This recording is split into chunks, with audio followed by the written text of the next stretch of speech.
Tonight I will show you that everything you know about knighthood is a lie. Those noble warriors Hollywood shows you, in reality, they were men who couldn't breathe under 40 kilograms of armor, who faced death 3 times a day, and who constantly stank like unwashed animals. Sir Edmund's story will reveal the true face of medieval knighthood, not just for one morning, but for an entire grueling day that will change how you think about medieval warfare forever. Over the next 3 hours, we'll follow Sir Edmund de Ashworth through every excruciating moment of a knight's training day in 1346 England. From his pre-dawn awakening in a freezing stone chamber to his evening collapse in that same chamber, we'll experience the relentless physical and mental torture that medieval society called noble service. So before you settle in for this long journey through medieval England, take a moment to subscribe if you enjoy these historical adventures, and let me know in the comments where you're listening from. Now, dim the lights, get comfortable, and let's drift back to medieval England together, to a world where honor could literally cost you your life. Picture the knights you've seen in movies, gleaming armor that fits like a second skin, graceful sword fights that look like deadly ballet, noble steeds that obey every command with supernatural understanding, and heroes who can ride all day through English countryside and still look fresh enough for a royal banquet where they charm beautiful ladies with tales of their adventures. Now forget every single bit of that romantic nonsense, because tonight we're going to destroy those illusions with the sledgehammer of historical reality.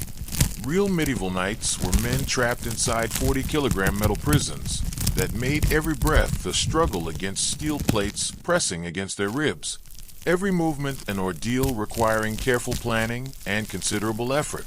They stank like unwashed animals because bathing in armor was impossible, and removing it took an hour, with help from squires who had to unlace, unbuckle, and carefully lift away dozens of pieces of interlocking metal. They suffered from chronic pain that would make modern athletes weep, backaches from carrying impossible weight, joint problems from armor that distributed load incorrectly, malnutrition from diets that consisted mainly of bread and weak ale, parasites that lived in their unwashed clothing, and what we would now recognize as severe post-traumatic stress from witnessing and participating in violence that would make modern soldiers seek therapy. Their noble steeds were often bad-tempered warhorses that would bite, kick, or deliberately scrape their riders against low-hanging branches out of equine spite. These animals were trained for warfare, not companionship, and they had the kind of aggressive personalities that made them effective in battle and terrifying to handle in peacetime. Their sword fights were brutal, clumsy affairs that usually ended with someone bleeding to death in the mud while making gurgling sounds through a punctured throat guard. No elegant choreography, no dramatic dialogue, just exhausted men in metal suits beating each other with heavy pieces of steel until one of them stopped moving. And far from being paragons of virtue protecting the innocent, most knights were essentially professional thugs with good breeding and expensive equipment. They existed to enforce the will of their lords through organized violence, and they were about as chivalrous as modern mercenaries working for the highest bidder. The medieval world created the myth of chivalrous knighthood to make sense of a system that was fundamentally about organized violence in service of land ownership. They told stories of noble heroes because the reality, men in metal suits beating each other to death over property disputes, was too depressing and morally complex for medieval audiences to contemplate without losing faith in the social order that depended on this violence. But tonight, we're going to contemplate it anyway. We're going to spend an entire day with Sir Edmund de Ashworth, following him through every brutal, uncomfortable, dangerous moment of his training. We'll feel the weight of his armor, smell the stench of his unwashed clothing, experience the terror of mounted combat, and understand why most medieval knights were dead before their 30th birthday. This is the story of October 15th, 1346, a single day that will show you why knighthood wasn't a dream job, but a waking nightmare that most men were lucky to survive, and why the few who did survive often spent their later years as broken, bitter men who drank too much and jumped at sudden noises. So settle back, close your eyes, and prepare to discover what it really meant to be a medieval knight. You're going to be very grateful you were born in the modern era. where the most dangerous thing about your job is probably your commute. The stone chamber is colder than death itself, and significantly less comfortable. Edmund de Ashworth jerks awake in the pre-dawn darkness of October 15, 1346, not because he's rested. Rest is a luxury that medieval knights rarely experience, but because his 22-year-old body has finally given up on the pretense of sleep. Every joint aches with the deep, persistent pain of someone much older, and his spine feels like it's been used as a blacksmith's anvil for several hours. The straw mattress beneath him has compressed over the months into something resembling a wooden plank covered with sharp sticks, each one seemingly designed to find a pressure point and press against it with malicious intent.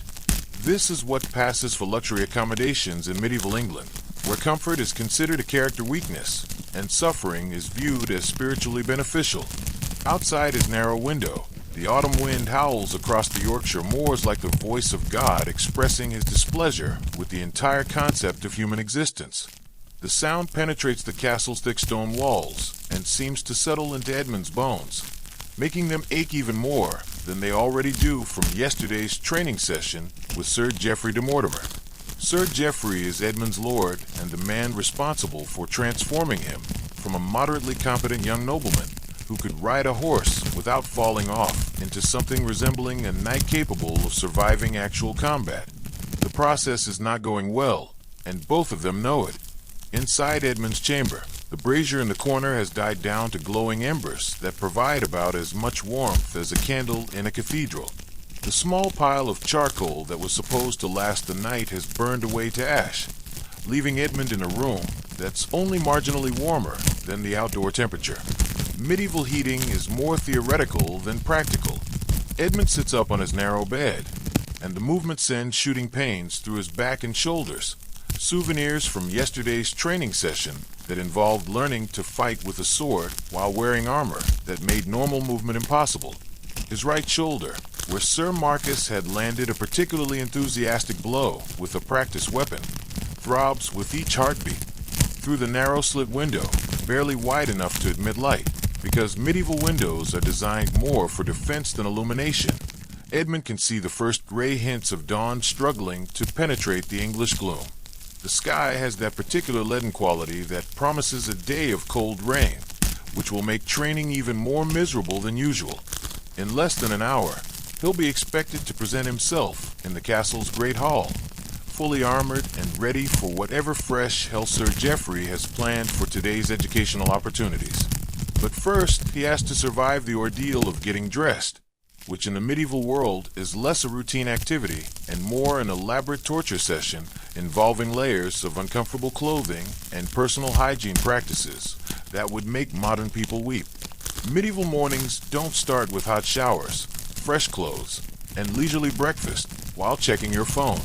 They start with the gradual realization that everything you own is either dirty, uncomfortable, or actively trying to make your life more difficult.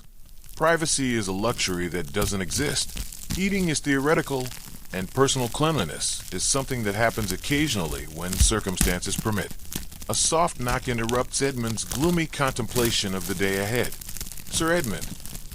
The voice belongs to Thomas, his 12-year-old squire, a boy who's responsible for helping Edmund with his armor, maintaining his weapons, caring for his horse, and generally ensuring that his knight doesn't die from stupidity, incompetence, or simple bad luck. It's a challenging job that requires the organizational skills of a modern personal assistant and the patience of a saint. "Come in, Thomas," Edmund calls, his voice rough from sleep and the dry, cold air that's been circulating through his chamber all night. Thomas enters carrying a flickering oil lamp that casts dancing shadows on the stone walls, wearing the kind of expression that suggests he's been awake for hours and is already dreading the day ahead. He's a thin boy with intelligent brown eyes and the prematurely serious demeanor of someone who's learned that medieval childhood is mostly about preparing for medieval adulthood, which is universally unpleasant and frequently fatal. "Good morning, sir," Thomas says, setting the lamp on the wooden chest that contains Edmund's few personal possessions. Sir Geoffrey wants all knights armed and ready within the hour. He says today we're practicing mounted combat against infantry formations, followed by siege warfare techniques, and finishing with individual sword combat until sunset. Edmund groans, a sound that echoes off the stone walls like a dying animal's final protest. Mounted combat is difficult enough when you're fighting other mounted opponents who are also struggling with armor and horses that have their own opinions about where they want to go. Fighting against infantry, men on foot with spears specifically designed to pull knights off their horses and then stab them while they're down, is the kind of training that regularly results in serious injuries, broken bones, and occasional deaths that everyone pretends were accidents. What's the weather like? Edmund asks, though he already knows the answer from the sound of wind rattling his shutters and the particular quality of gray light filtering through his window. Cold, wet, and miserable, sir. Thomas replies with the matter-of-fact tone of someone describing perfectly normal English weather. Perfect English weather for October. The training ground is already muddy from last night's rain, and there's more coming. Excellent, Edmund mutters, swinging his legs over the side of his bed and immediately regretting the movement as new aches make themselves known. Nothing makes wearing 40 kilograms of metal more enjoyable than rain, freezing temperatures, and the prospect of falling face first into mud while people try to stab you with pointy sticks. While Thomas prepares his morning meal, a breakfast that will consist of bread hard enough to be used as a weapon, cheese that smells like it died several weeks ago, and weak ale that tastes like someone once showed it a grain of barley from a great distance, Edmund forces himself out of bed and begins his morning routine. He breaks the ice that has formed overnight in his wash basin, yes, actual ice, inside his chamber, and splashes freezing water on his face. The shock is considerable and makes him feel more awake and considerably more miserable. Medieval personal hygiene is basic at best and often actively unpleasant. Soap exists but is expensive and has to be made from animal fat and wood ash, creating something that removes dirt while simultaneously irritating your skin.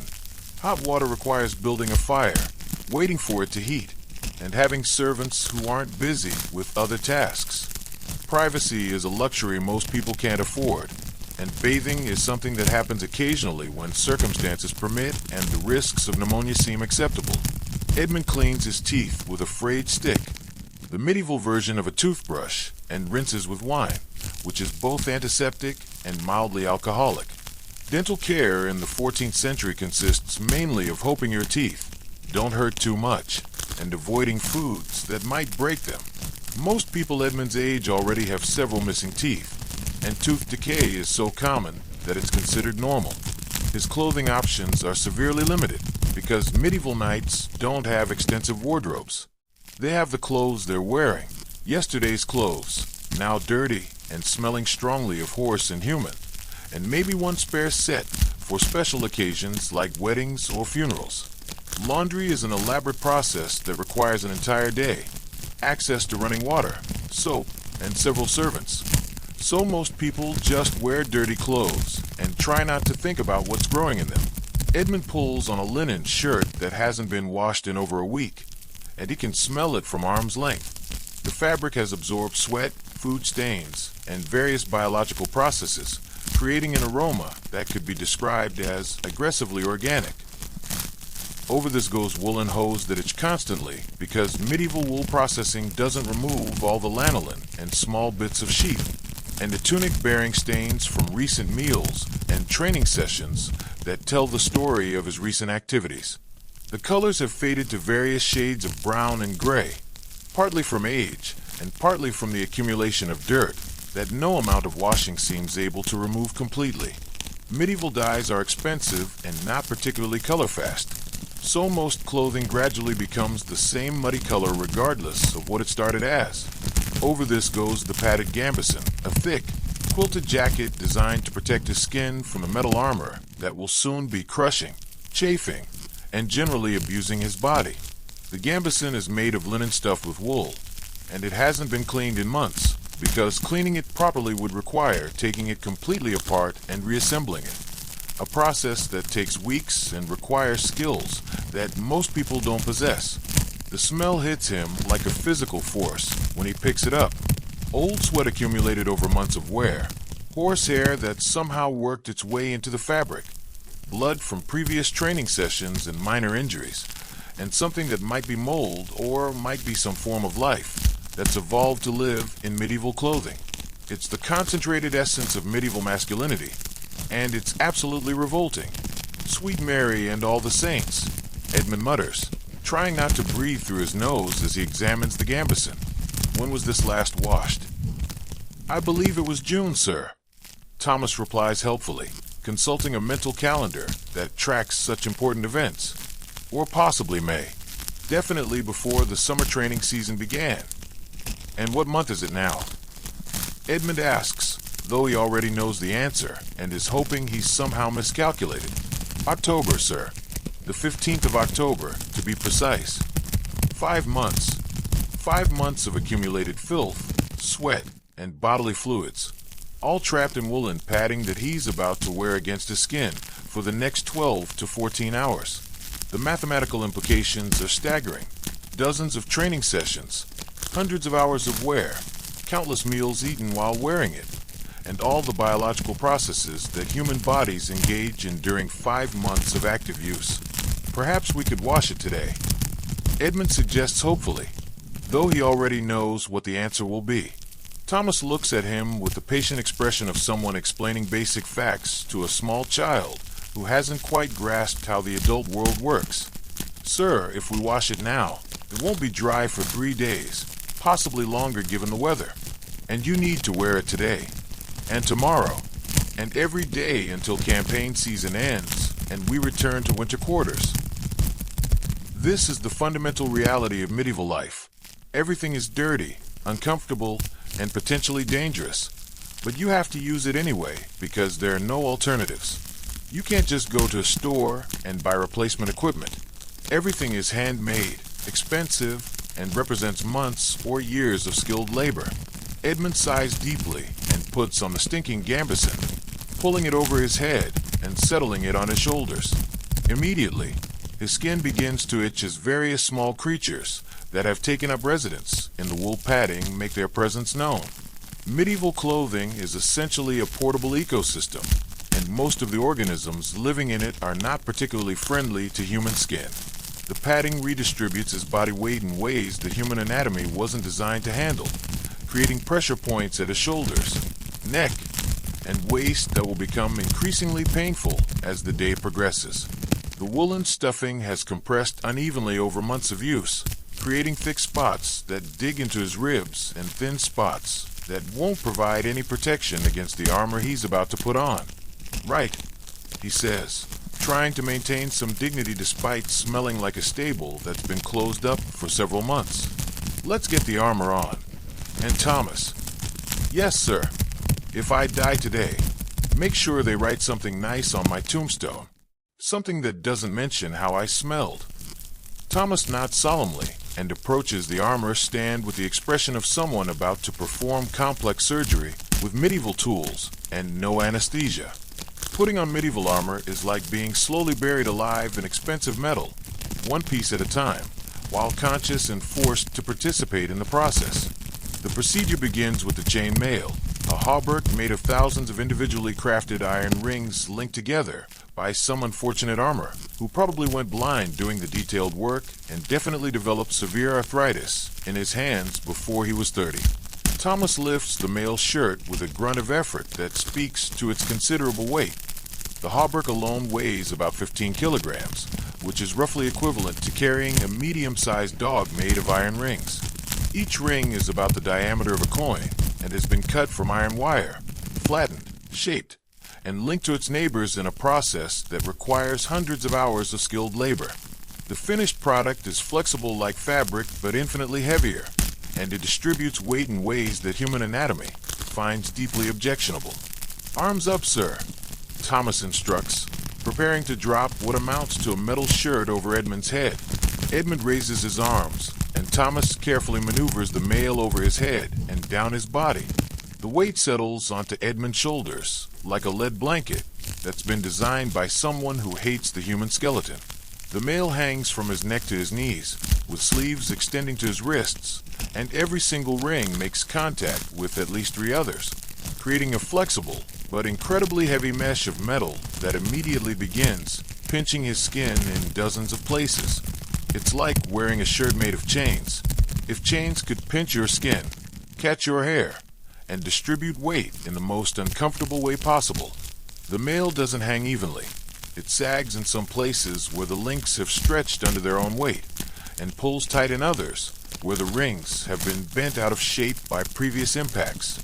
This creates pressure points that will become increasingly painful as the day progresses. The sensation is immediately claustrophobic. The weight presses down on his shoulders and makes him feel like he's sinking into the ground. His posture changes automatically as his body tries to adapt to carrying weight it wasn't designed to bear.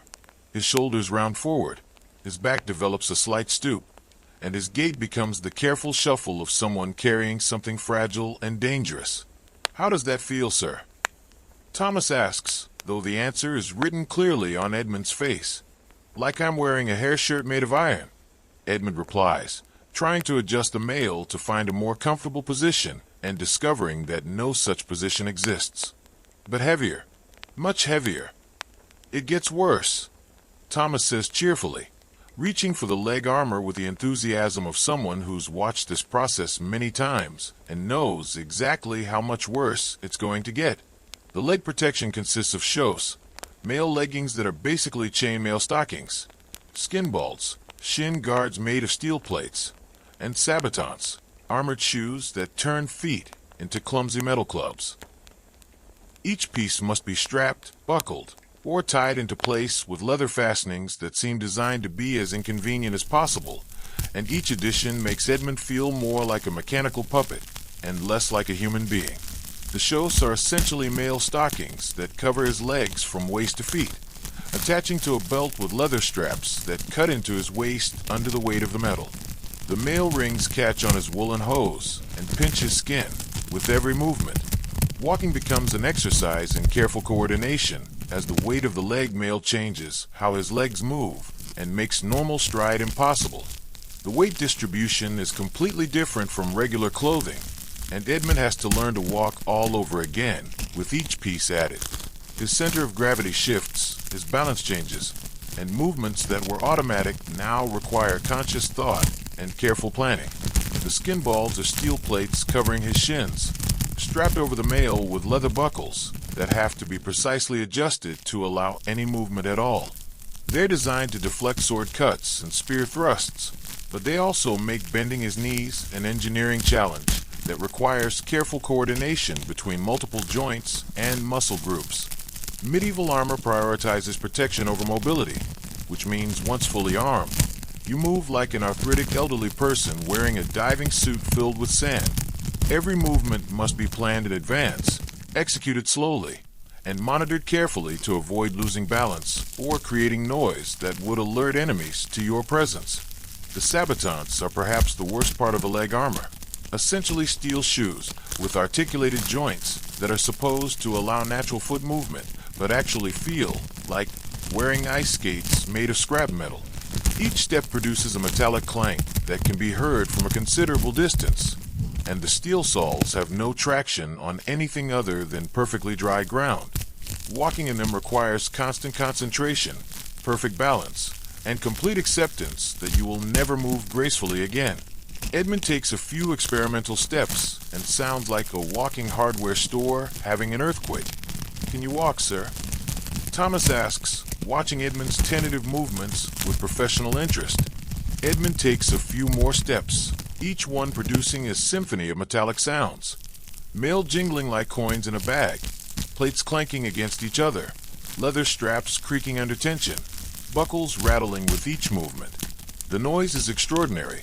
He sounds like a one-man percussion section that's fallen down a flight of stairs. "I can shuffle," he says, attempting something that might generously be called walking. Whether that counts as walking is philosophical. It's better than Sir Marcus managed on his first day. Thomas offers encouragingly. He fell over just standing still. Next comes arm armor, rear braces for upper arms, cooters for elbows, vambraces for forearms, and gauntlets for hands. Each piece must be fitted carefully to maintain some range of motion while providing maximum protection against the various weapons that medieval enemies use to express their disagreement with your continued existence. The rear braces are cylindrical steel pieces that encircle his upper arms, attached to the mail with leather straps that have to be tight enough to keep the armor in place, but not so tight that they cut off circulation entirely. They're designed to deflect sword cuts, but also restrict his ability to lift his arms above his shoulders, making simple tasks like scratching his head completely impossible once fully armed. The couters protect his elbows and are probably the most complex pieces of the entire ensemble. They have to bend when his arm bends while providing complete joint protection, which requires sophisticated engineering with 14th century technology. Medieval armorers were skilled craftsmen, but they worked with limited metallurgy and engineering knowledge, which means the couters sort of worked most of the time, with occasional spectacular failures. The vambraces cover his forearms, simple curved steel pieces that strap over the mail and change how his arms hang at his sides. They make gripping things more difficult because the plates interfere with natural wrist movement and add weight to his arms that changes how they balance. Finally, the gauntlets. Medieval gauntlets aren't the flexible gloves that fantasy novels suggest. They're articulated metal mittens that turn hands into crude mechanical claws capable of gripping large objects like sword hilts, but completely incapable of any fine motor control. Picking up small objects, manipulating buckles, or doing anything requiring delicate touch becomes impossible. Try making a fist, Thomas suggests, watching as Edmund attempts this simple task. Edmund tries to close his gauntlet hands and discovers that the articulated fingers don't quite close properly. The metal plates can bend, but they lack the range of motion of actual human fingers, and the joints bind against each other when he tries to make a complete fist. It's like wearing oven mitts made of steel that have been designed by someone who's never seen actual human hands. Perfect, he says sarcastically, staring at his mechanical claws. I'm sure this won't interfere with sword fighting, horse riding, or any other activities that might require manual dexterity. You get used to it, Thomas assures him, though his tone suggests that getting used to it is a process measured in years rather than hours. Now comes the torso armor, the coat of plates. This is a cloth garment with steel plates riveted inside, designed to go over the male's shirt and provide additional protection for vital organs. It also adds another 10 kilograms to Edmund's already crushing load and makes breathing even more difficult than it already is. Thomas helps him into the coat of plates, which involves lifting his arms, maneuvering the heavy garment over his head, and settling it onto his shoulders, where it immediately begins pressing down with the weight of several small anvils. Edmund feels like someone has decided to sit on his chest while he's trying to breathe.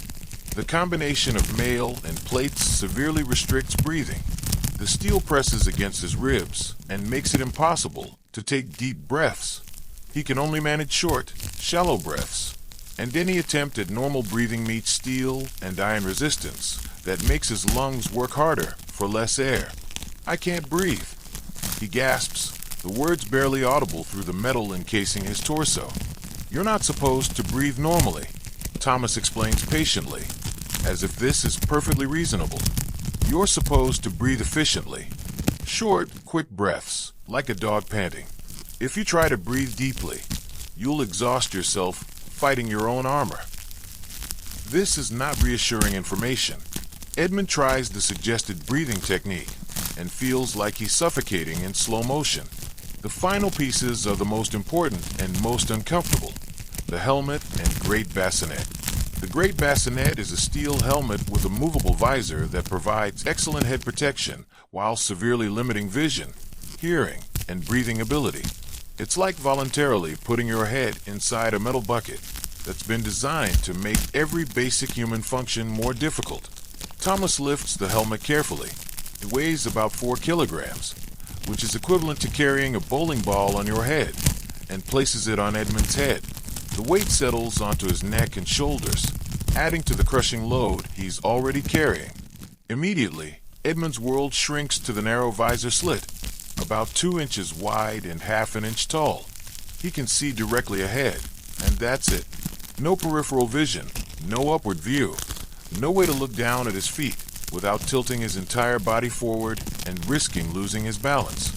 The helmet weighs 4 kilograms, all of it supported by Edmund's neck muscles. Within minutes, his neck will begin cramping from the strain of supporting this weight while trying to maintain normal head position. Turning his head requires moving his entire upper body, and quick movements become dangerous because the helmet's weight can throw him off balance. But the worst part is the smell. The helmet interior is a concentrated essence of every previous wearing. Old sweat that's soaked into the leather padding, breath that's been recycled through metal spaces, and various biological processes that Edmund prefers not to identify. It's like sticking his head inside a gym bag that's been left in a locker for several months during the hottest part of summer. The leather padding inside the helmet is supposed to provide comfort and protection, but after months of use, it's become a breeding ground for bacteria and small organisms that thrive in dark, moist, warm environments. The smell is so concentrated that Edmund's eyes begin watering immediately. "How do I look?" Edmund asks, his voice now muffled and hollow inside the metal chamber, sounding like he's speaking from the bottom of a well, like a very expensive way to die slowly. Thomas replies honestly, which is probably the most accurate description anyone has given of medieval armor. Edmund tries to nod in acknowledgement, but the helmet weight makes any head movement dangerous. Quick movements can strain neck muscles, throw off his balance entirely, or simply cause the helmet to shift position and block his vision completely. "What time is it?" he asks, though even speaking requires more effort now that his voice has to travel through metal spaces and visor slits. "Nearly 6 o'clock, sir. You've been getting dressed for an hour and a half." An hour and a half to put on clothes. In the modern world, most people can shower, dress, eat breakfast, check email, and drive to work in less time than it takes a medieval knight to get his armor on. The process is so complex and time-consuming that knights often sleep in their armor during campaigns rather than go through the daily ordeal of removal and replacement. How long until training begins? Edmund asks, trying to calculate how much time he has to practice basic movement before he's expected to demonstrate combat skills. "Half an hour, sir. Just enough time to walk to the Great Hall without falling down." "Probably," Edmund adds, because nothing about this process inspires confidence in his ability to navigate stairs, doorways, or other architectural features that weren't designed with armored knights in mind. Edmund takes his first fully armored steps toward the door and immediately understands why medieval knights moved so slowly and carefully. Each movement requires careful planning and precise execution. His range of motion is severely limited by steel plates that catch on each other when he moves wrong. His balance is completely different from normal due to the shifted center of gravity and additional weight. His visibility is reduced to a narrow slot that makes navigation a constant challenge.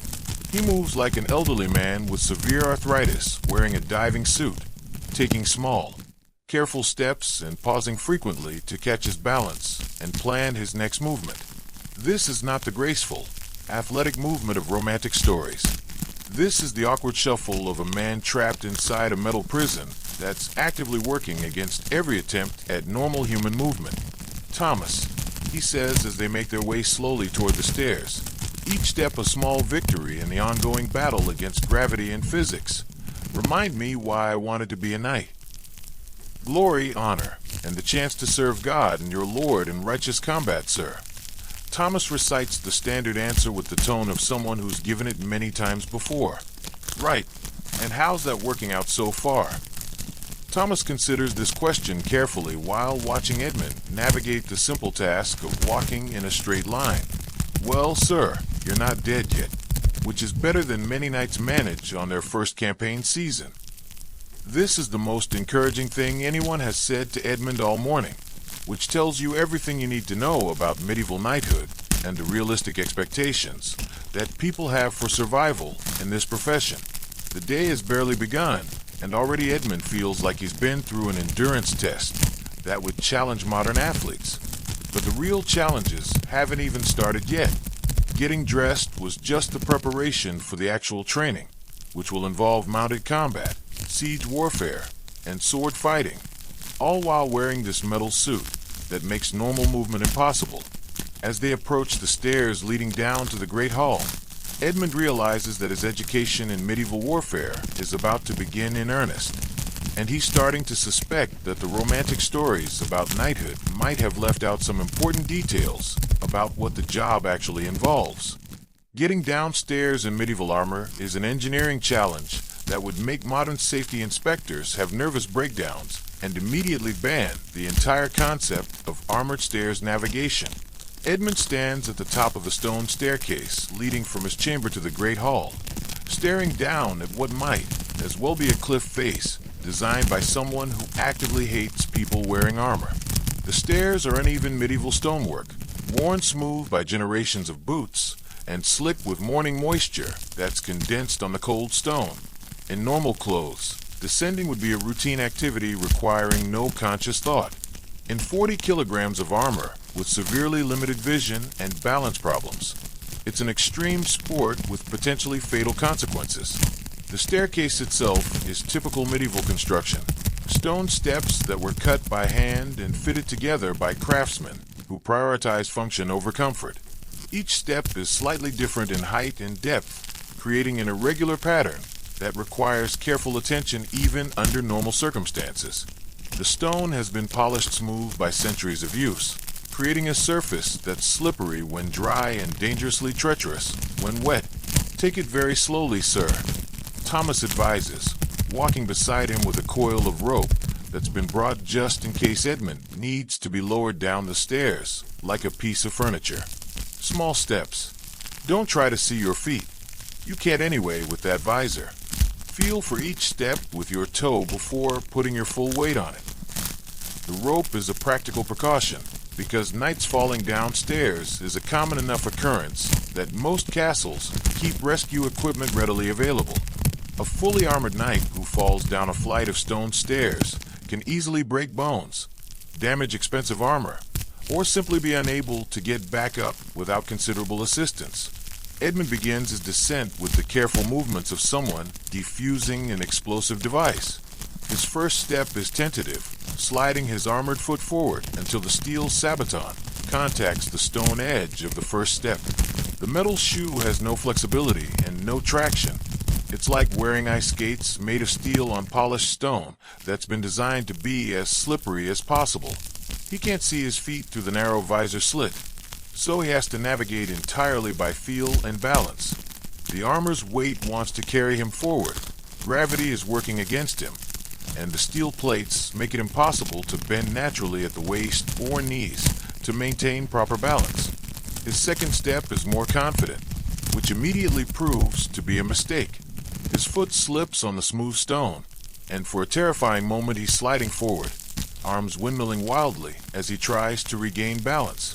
The armor's weight carries him forward like a steel avalanche, and only a desperate grab for the rough stone wall saves him from tumbling down the entire staircase like a very expensive rock slide.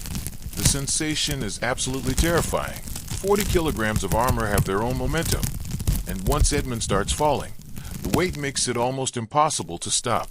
If he loses his footing completely, he'll tumble down the stairs like a boulder, probably breaking bones and definitely damaging armor that costs more than most people earn in several years. "Careful, sir," Thomas calls out, though his advice is somewhat academic at this point.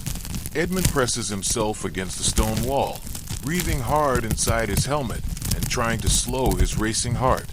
Falls in armor are dangerous, not just because of the impact damage, but because getting back up requires assistance. A knight who falls in the wrong place at the wrong time can die of exhaustion trying to stand up again, or simply lie there helplessly until someone finds him. The stone wall is cold and rough against his armored shoulder, and he can feel moisture seeping through small gaps in his armor where the metal plates don't quite meet. Medieval castles are basically stone refrigerators that happen to have people living in them, and warmth is always in short supply. He continues more carefully, feeling for each step with his toe and keeping one gauntlet hand on the wall for balance. Each downward movement sends shock waves through his legs and spine that the armor doesn't absorb. Instead, it transmits impact directly to the body underneath, like a steel conductor designed to make every step as jarring as possible. The mail rings catch on each other with every movement, creating a constant musical accompaniment to his descent. The steel plates of his leg armor clank against each other rhythmically, and the leather straps creak under the strain of supporting so much weight. He sounds like a hardware store falling down the stairs in slow motion. By the time he reaches the Great Hall, Edmund is already breathing hard and sweating inside his armor. The simple act of walking down 2 flights of stairs has left him winded, and moisture is pooling inside his helmet, where it will remain for the rest of the day. The mail and plates don't allow for efficient cooling. Moisture gets trapped between padding and metal, creating a personal steam bath that would be relaxing if it wasn't slowly cooking him alive. His neck aches from supporting the helmet's weight while carefully controlling his head movements. His shoulders burn from carrying the distributed load of mail and plates. His legs feel unsteady from navigating stairs while wearing metal shoes that have no grip and weigh more than most people's entire outfits. The Great Hall is a vast stone chamber with a high vaulted ceiling, long wooden tables arranged in rows, and tapestries hanging from the walls that don't quite hide the fact that medieval castles are basically fortified stone boxes designed to keep enemies out and warmth in, with mixed success on both objectives. The architecture is impressive but not comfortable.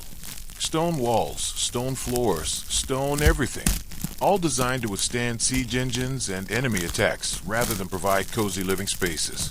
The only heat comes from enormous fireplaces at each end of the hall, and the warmth doesn't travel far before being absorbed by the vast stone surfaces. Other knights are already present, and they look exactly as miserable as Edmund feels. The sight is oddly comforting. At least his suffering is universal rather than personal incompetence.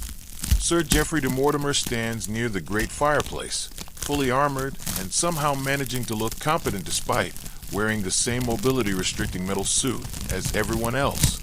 This is probably because he's been doing this for 20 years and has learned to work with his armor rather than against it, though he still moves with the careful deliberation of someone who knows that one wrong step could result in disaster.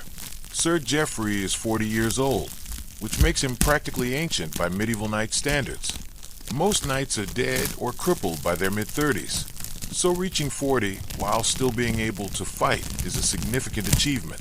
He's been fighting for 20 years and has the scars to prove it. A jagged scar running from his left ear to his chin, where a sword blade slipped past his helmet.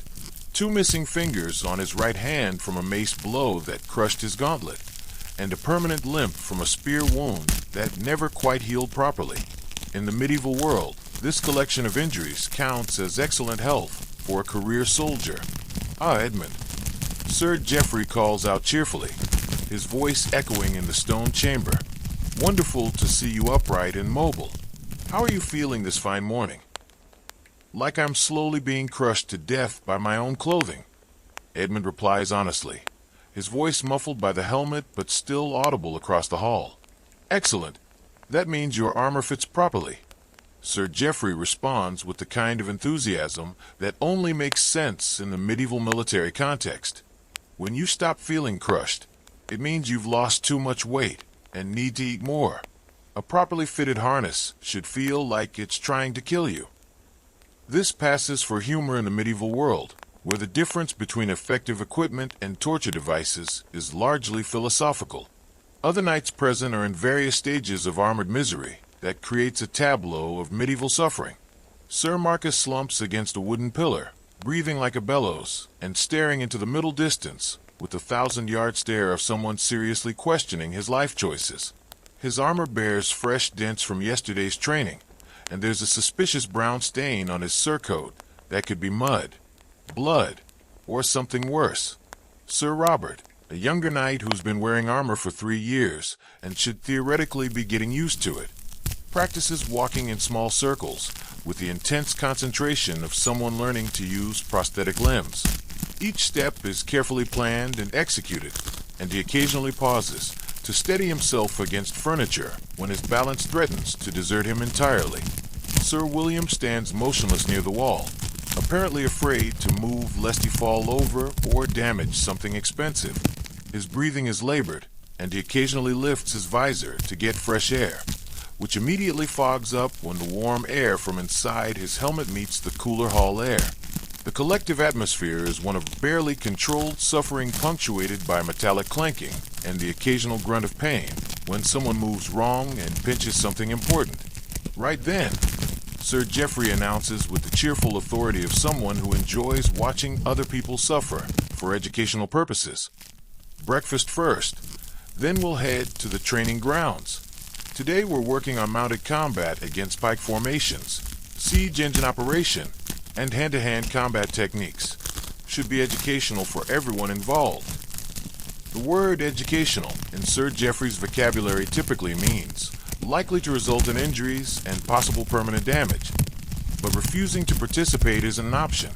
Medieval military training operates on the principle that if you survive the training, you might survive actual combat, and if you don't survive the training, you probably weren't going to survive actual combat anyway. Edmund approaches the breakfast table with the careful steps of someone still learning to operate his own body under completely different physical conditions. Sitting down in armor is a complex geometric problem that requires careful planning, precise execution, and acceptance that comfort is not a realistic goal. The chair is a simple wooden bench, but sitting in armor is like solving a three-dimensional puzzle while wearing a straitjacket made of steel. The back plate prevents leaning back comfortably. The leg armor doesn't allow knees to bend properly without careful coordination between multiple joints. The mail shirt bunches around his waist, creating pressure points that immediately begin chafing against his skin. The coat of plates restricts his torso movements so severely that he can't lean forward to reach food without careful planning. The arm armor limits his range of motion to the point where reaching across the table becomes an engineering challenge. After several minutes of careful maneuvering that involves adjusting each piece of armor individually, Edmund achieves what can generously be called a seated position. He's perched on the bench edge, like a bird that's unsure it wants to land, his back rigidly straight because bending is impossible, and his legs stretched out in front of him because his knee armor doesn't allow normal sitting posture. Comfortable? Sir Geoffrey asks, though the question is clearly rhetorical since no one has ever been comfortable while wearing full armor. Absolutely. Edmund lies with the conviction of someone who's learned that complaining about unavoidable discomfort is pointless. This is exactly how I prefer to sit. Very upright. The sarcasm is lost inside his helmet, but Thomas, who's standing nearby, makes a sound that might be suppressed laughter. Breakfast is typical medieval fare designed more for nutrition than palatability. Thick pottage, a stew containing whatever vegetables and grains are available, hard bread that could double as a weapon, cheese that smells like it died several weeks ago, and weak ale that tastes like someone once showed it a grain of barley from a considerable distance. The food is simple, hearty, and designed to provide energy for physical labor that will burn thousands of calories. Unfortunately, eating it while wearing armor is like trying to dine while wearing oven mitts and a metal bucket on your head, while seated in a position that makes normal body movement impossible. With his visor down, Edmund can't see his food properly. He has to tilt his head back carefully, remembering that the helmet weighs 4 kilograms and sudden movements can strain his neck, and try to navigate food to his mouth through the narrow visor slot. It's like trying to eat through a mail slot while wearing a blindfold. The visor opening is designed for vision and air circulation, not food consumption. It's barely wide enough to accommodate a spoon, and the angle is all wrong for normal eating motions. Edmund has to approach food from below, tilting his head back and hoping he can judge distances correctly through the limited opening. The gauntlets make gripping utensils nearly impossible. Medieval table manners are already basic. Most food is eaten with hands, bread serves as plates, and sharing communal knives is normal. But even these simple tasks become nearly impossible when your hands are encased in articulated metal mittens that have no tactile sensation. Edmund tries to pick up a piece of bread and nearly launches it across the hall. The gauntlets have no feel for texture, temperature, or resistance. He can't tell if he's gripping something lightly or crushing it, and he can't judge how much force to apply to different tasks. It's like performing delicate surgery while wearing boxing gloves made of steel. Thomas, demonstrating the practical wisdom that makes him an excellent squire, cuts Edmund's food into small pieces and essentially feeds him like a child. It's humiliating, but it's either that or starve. The sight of a grown knight being spoon-fed by a 12-year-old boy would be comical if it wasn't so representative of the fundamental problems with medieval armor design. Even drinking presents significant challenges. Edmund has to lift his visor to get liquid to his mouth, which immediately causes the helmet interior to fog up as warm air from inside meets the cooler hall air. When the fog clears, he has to tilt his head back carefully and pour liquid into his mouth, while hoping he doesn't choke, spill, or drown himself in the process. The ale is weak and sour, but it's safer than water, which in medieval times is often contaminated with various organisms that cause diseases with unpleasant names and fatal outcomes. The bread is hard enough to break teeth, but it provides necessary carbohydrates. The cheese smells terrible but contains protein and fat that will fuel the day's activities. Halfway through the meal, disaster strikes in the form of Edmund's inexperience with armored dining. He misjudges the angle while drinking ale and pours it directly into his open visor instead of his mouth. The liquid floods his helmet interior, running down his face, into his eyes, up his nose, and worst of all, down into his armor padding. Now he's not just overheated and uncomfortable, he's also sticky, smells like a brewery, and his helmet makes sloshing sounds every time he moves his head. The ale soaks into the leather padding inside his helmet, where it will ferment slowly throughout the day, creating an increasingly unpleasant aroma. Smooth, comments Sir Marcus, watching this performance with the professional interest of someone who's made similar mistakes. Very dignified. That's exactly the kind of grace under pressure that inspires confidence in your combat abilities. Edmund tries to wipe his face, but his gauntlets are useless for cleaning anything. Instead, he just smears ale around inside his helmet, making everything worse.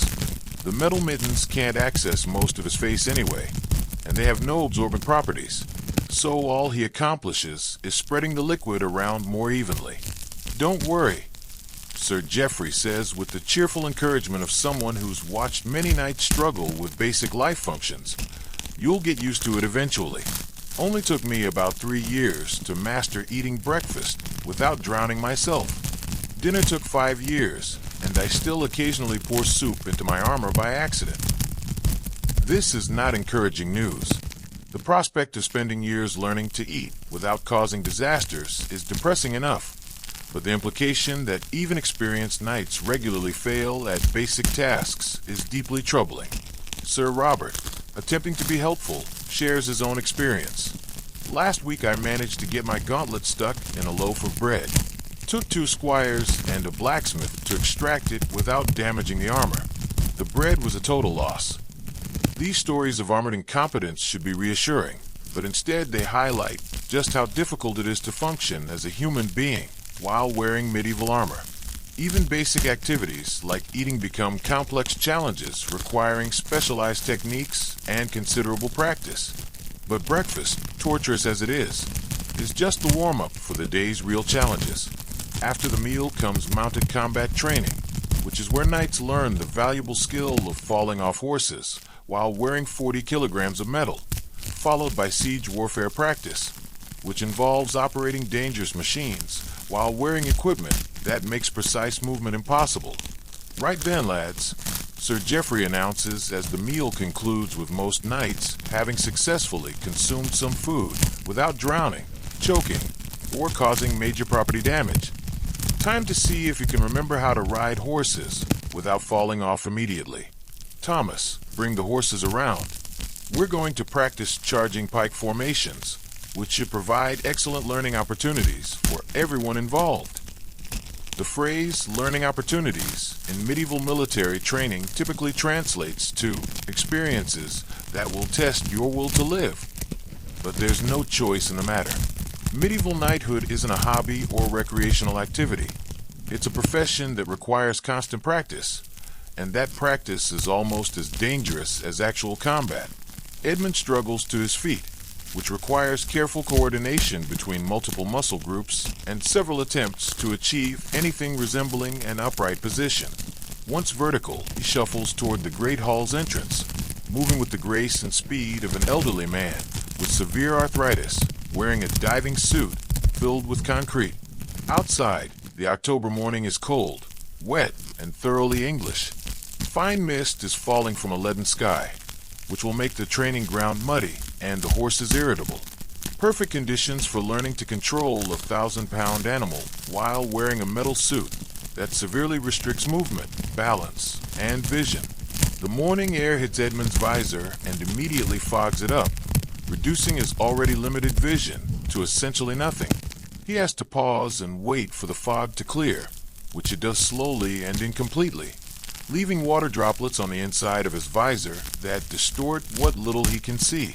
Thomas, Edmund says as they make their way slowly toward the stables, each step a small victory in the ongoing battle against physics and medieval engineering.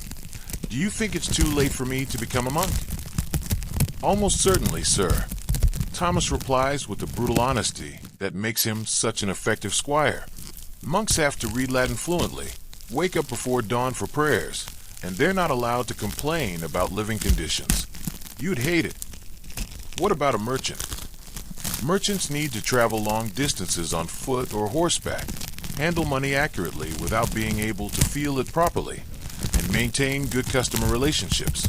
In your current state, you can barely walk across a courtyard without falling down, and you can't pick up small objects. A farmer. Farming requires getting up before dawn every day, working in all weather conditions regardless of personal comfort, and dealing with constant physical discomfort while performing precise manual labor. So basically what you're doing now, but with lower social status, no armor to blame your problems on, and even less chance of advancement. Edmund considers this depressing assessment of his career alternatives while navigating the simple challenge of walking through a doorway without getting his armor caught on the frame. So my career options are somewhat limited. I'm afraid so, sir. Once you've been trained as a knight, you're really only qualified to be a knight, a soldier in someone else's army, or a very expensive corpse. The training is too specialized and too expensive to waste on other occupations. This conversation is interrupted by their arrival at the stables, where Thunder, Edmund's destrier, waits with the patience of an animal that has seen many knights come and go, and has learned not to get too emotionally attached to any particular rider. Thunder is a warhorse in the medieval sense, which means he's large, strong, expensive, and has the personality of an animal that spends most of his time carrying armed men into life-threatening situations. He's not a gentle riding horse or friendly companion. He's a weapon on 4 legs, and he has the temperament to match. The horse is a magnificent specimen of medieval breeding, 17 hands high, weighing nearly a ton, with the muscular build of an animal designed for carrying heavy loads at high speed while remaining agile enough to maneuver in combat. His training has focused on responsiveness to leg pressure rather than reins, since knights need their hands free for weapons. But Thunder also has opinions about his job, his riders, and the general state of medieval warfare, and he's not shy about expressing those opinions through the medium of selective cooperation. "Good morning, Thunder," Edmund says, approaching his horse with the cautious respect that medieval knights learned to show their mounts. A warhorse that doesn't like its rider can make life very difficult in ways that range from embarrassing to fatal. Thunder looks at Edmund with the professional assessment that horses develop after years of carrying armored idiots into dangerous situations. His expression seems to say, "Oh, it's you again, the one who falls off.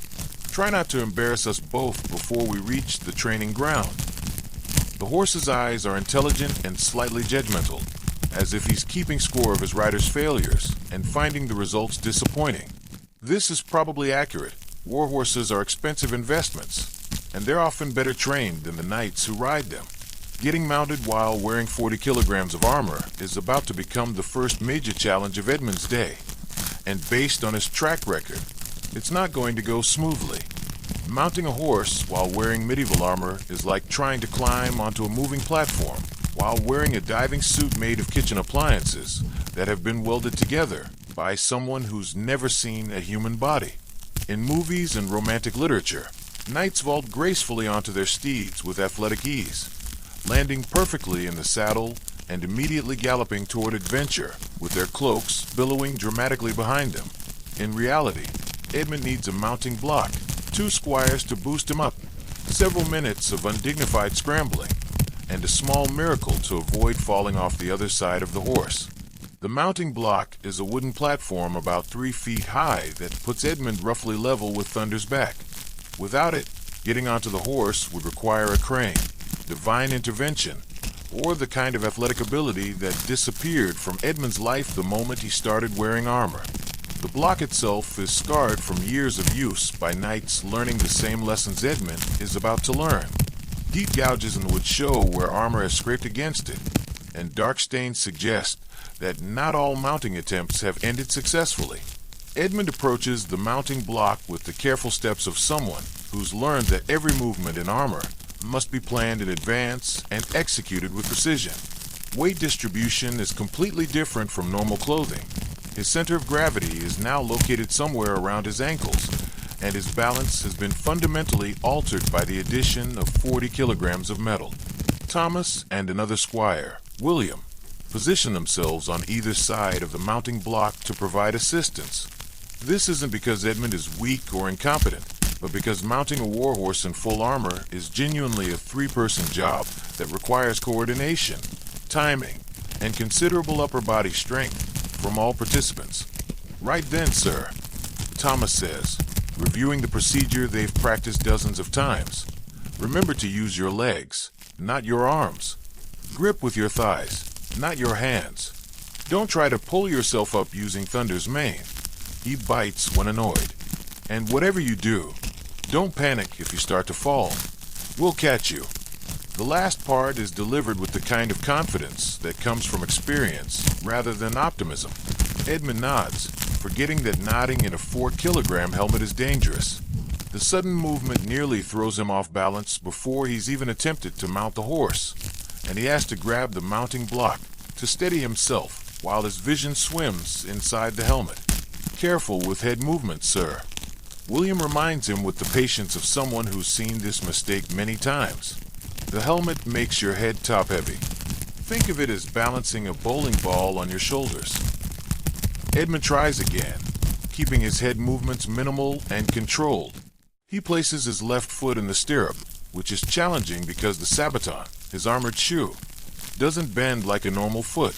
The steel construction makes it impossible to flex his ankle or toes, so he has to maneuver the entire rigid shoe into the leather loop while maintaining his balance on the mounting block. The stirrup leather is thick and strong, designed to support the weight of an armored knight, but it's also slippery when wet, and the morning mist has made everything damp. Edmund's steel sabaton has no grip on the leather, so he has to be careful not to let his foot slip out while he's attempting to mount. Once his foot is positioned in the stirrup, he has to swing his right leg over Thunder's back while wearing leg armor that severely restricts hip movement. The mail shows and steel plates don't bend naturally at the joints, so Edmund has to throw his leg over with enough force to overcome his own armor's resistance while maintaining his grip on the mounting block and not falling backward. The movement is clumsy, ungraceful, and nearly catastrophic. Edmund's armored leg catches on the back of Thunder's saddle. The extra weight throws him off balance, and for a terrifying moment he's hanging off Thunder's left side like a sack of grain that's been poorly secured to a pack animal. One foot is still in the stirrup, the other is flailing in empty air, and his armor is clanking against Thunder's flank like a collection of pots and pans falling down a flight of stairs. The horse, demonstrating the patience that good war horses develop over years of dealing with incompetent riders, stands perfectly still while Thomas and William push Edmund back upright and help him settle into the saddle. That was elegant. Sir Geoffrey observes from his own horse nearby, his voice carrying across the stable yard, like watching a sack of armor learn to dance. Very entertaining. The sarcasm is warranted. Edmund's mounting technique looks less like athletic skill and more like a furniture-moving operation that's gone wrong. Once mounted, Edmund discovers that riding in armor is nothing like riding in normal clothes. The weight distribution is completely different. His center of gravity has shifted to somewhere around his knees, and every piece of metal scrapes against the saddle with each movement Thunder makes. The mail shirt, merely uncomfortable when walking, becomes an instrument of torture when mounted. Every step the horse takes causes thousands of metal rings to shift and pinch his skin in new and creative ways. The leg armor restricts his ability to grip the horse with his thighs, which is how riders normally maintain their seat and communicate with their mount. Most importantly, his visibility is severely limited by the helmet. He can see directly in front through the narrow visor slot, but peripheral vision is completely gone. He can't look down to see the reins at his hands, can't check his stirrups to make sure his feet are properly positioned, can't see anything that's not directly in his line of sight. This creates a sensation of riding blind while carrying a massive weight that's trying to pull him out of the saddle in every direction at once. How does that feel? Sir Geoffrey asks, though he can probably guess the answer from Edmund's posture and the way he's gripping the saddle pommel with desperate intensity. Like I'm riding blind while wearing a suit made of anvils, Edmund replies honestly, his voice muffled by the helmet, but carrying clearly in the crisp morning air. Perfect. That means you're ready for combat training. Sir Geoffrey responds with the kind of enthusiasm that only makes sense in the context of medieval military education. Let's head to the practice field and see how well you can control that horse when people are trying to kill you. The ride to the training ground is a journey of about 500 meters that feels like an expedition across a hostile continent populated by obstacles specifically designed to unseat armored riders. Thunder walks with the steady pace of a horse that has done this many times before and knows exactly what's expected of him. But every step sends shock waves through Edmund's armor and into his already abused body. The helmet amplifies every sound Thunder makes. The clip-clop of iron-shod hooves on stone becomes thunderous percussion echoing inside Edmund's metal headgear. The mail shirt jingles constantly with each movement, creating a musical accompaniment to their progress that sounds like a wind chime caught in a hurricane. The saddle, designed for armored riders, is higher and more secure than a normal riding saddle, but it also forces Edmund into a riding position that's completely different from what he's used to. The stirrups are positioned to accommodate leg armor, which means his legs hang at an unnatural angle that puts strain on his hips and lower back. Other knights are making the same journey, and they all look exactly as miserable as Edmund feels. Sir Marcus sways in his saddle like a drunk trying to maintain his balance on a ship during a storm, which Edmund realizes is probably the most energy-efficient way to absorb Thunder's movement without fighting against it. Sir Robert grips his reins with the desperate concentration of someone trying to control an earthquake, his entire body rigid with tension as he attempts to anticipate and counter every movement his horse makes. Sir William has apparently decided that the safest approach is to remain as motionless as possible, sitting in his saddle like a statue while his horse makes all the decisions about direction and speed. The training ground is a large field behind a castle, marked with wooden posts and straw targets that will serve as practice enemies. It's here that knights practice the skills they'll need in actual combat: mounted charges, sword work, archery, and the all-important art of not dying when someone is actively trying to kill you. The field itself shows the scars of countless training sessions, churned mud from horses' hooves, broken wooden posts from previous charges, and scattered straw from targets that have been demolished by enthusiastic knights learning to use lances. Today's lesson focuses on attacking pike formations, groups of infantry armed with long spears specifically designed to kill mounted knights. It's one of the most dangerous forms of combat that medieval knights regularly face, and practicing it regularly results in serious injuries, broken bones, and occasional deaths that are written off as training accidents.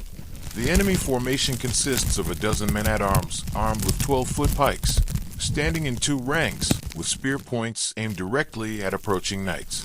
These are practice weapons, which means they're only slightly less lethal than the real thing.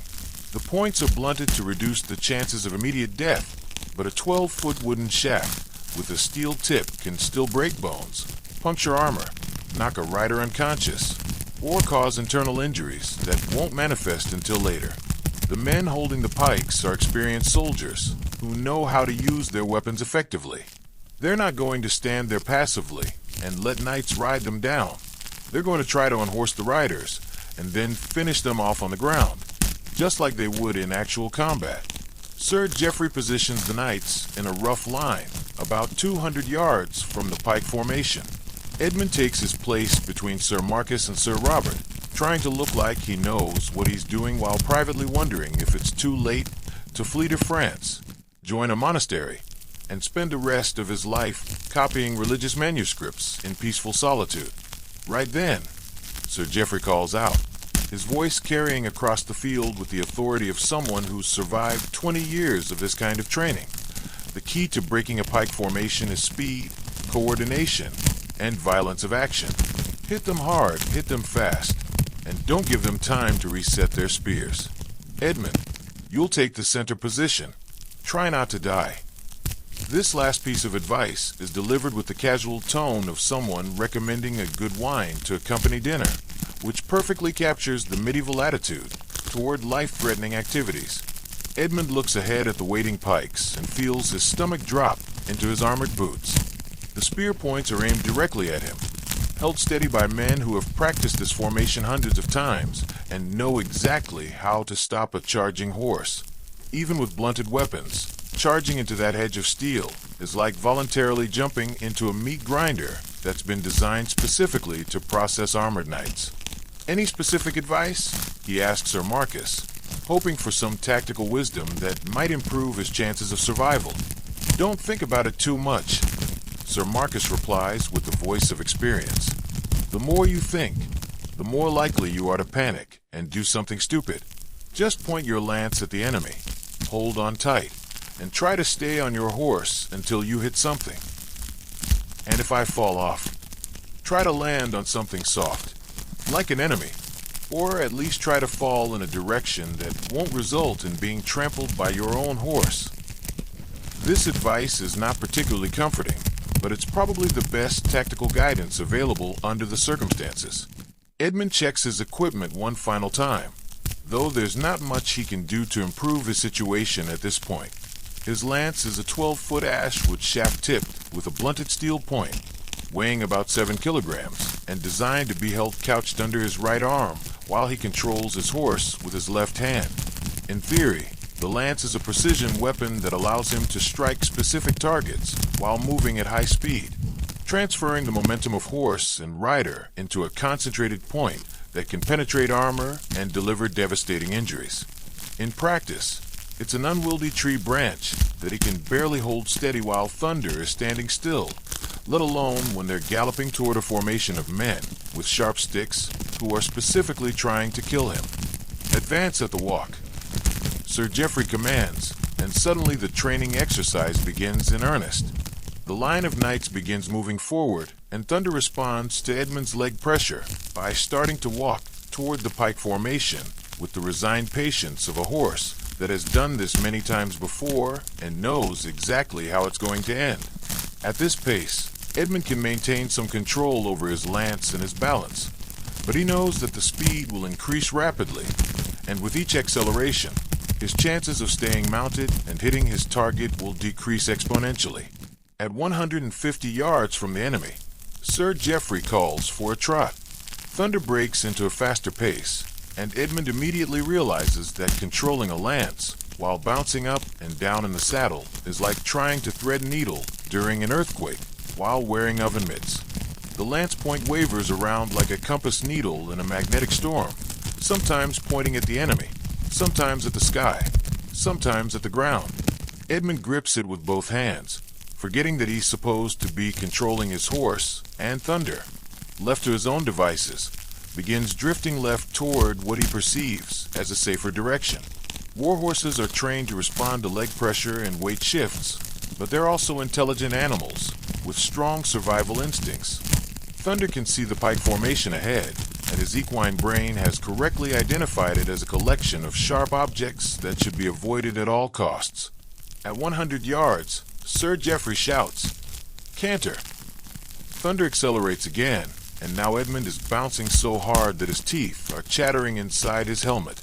The lance is completely out of control, pointing in random directions as he tries to absorb the impact of each stride while maintaining some semblance of balance. The pike formation grows larger and more menacing with each thundering hoofbeat. Edmund can see the determined faces of the men-at-arms, the steady points of their weapons, and the way they're positioning themselves to receive the charge. At 50 yards, Sir Geoffrey bellows, "Charge!" Thunder leaps into a full gallop, and suddenly Edmund is part of a thundering avalanche of horses, men, and steel racing toward the pike formation at 30 miles per hour. This is the moment when knighthood either becomes glorious or becomes a very expensive way to commit suicide in front of witnesses. The world becomes a blur of motion, noise, and terror. The ground rushes past beneath Thunder's hooves. The pike points grow larger and more menacing with each stride, and Edmund tries desperately to lower his lance and point it in the general direction of the enemy while not falling off his horse. The last coherent thought Edmund has before the collision is that he really should have paid more attention during those mounted combat lessons instead of daydreaming about the theoretical glory of knighthood. At the final moment, just as Edmund thinks he's about to crash into the waiting spears and probably die in a very painful and embarrassing way, Thunder does what any sensible horse would do when faced with a line of sharp objects. He swerves hard to the left. This is a problem because Edmund was not expecting Thunder to suddenly change direction. When the horse swerves, Edmund keeps going straight, following the basic laws of physics that dictate objects in motion tend to stay in motion unless acted upon by an outside force. He flies out of his saddle like he's been launched from a medieval catapult, still clutching his lance, and discovers that medieval armor provides excellent protection against swords and arrows, but is completely useless against gravity, poor horsemanship, and the fundamental incompatibility between human anatomy and high-speed dismount procedures. Edmund hits the muddy ground with a sound like someone dropping a complete suit of armor down a stone staircase, which is essentially what has happened. He bounces once, rolls twice, and comes to rest at the feet of a pike man who looks down at him with the professional interest of someone evaluating the effectiveness of his defensive position. "Well," the pike man says conversationally, leaning on his weapon, "that was spectacular. Not effective, but definitely spectacular. I particularly enjoyed the way you maintained your grip on the lance while flying through the air. Shows commitment." Edmund lies on his back in the mud, staring up at the gray English sky through his visor slit, and has what might charitably be called an epiphany about the realities of medieval warfare. He's going to die. Not someday, not eventually, but soon. Probably very soon.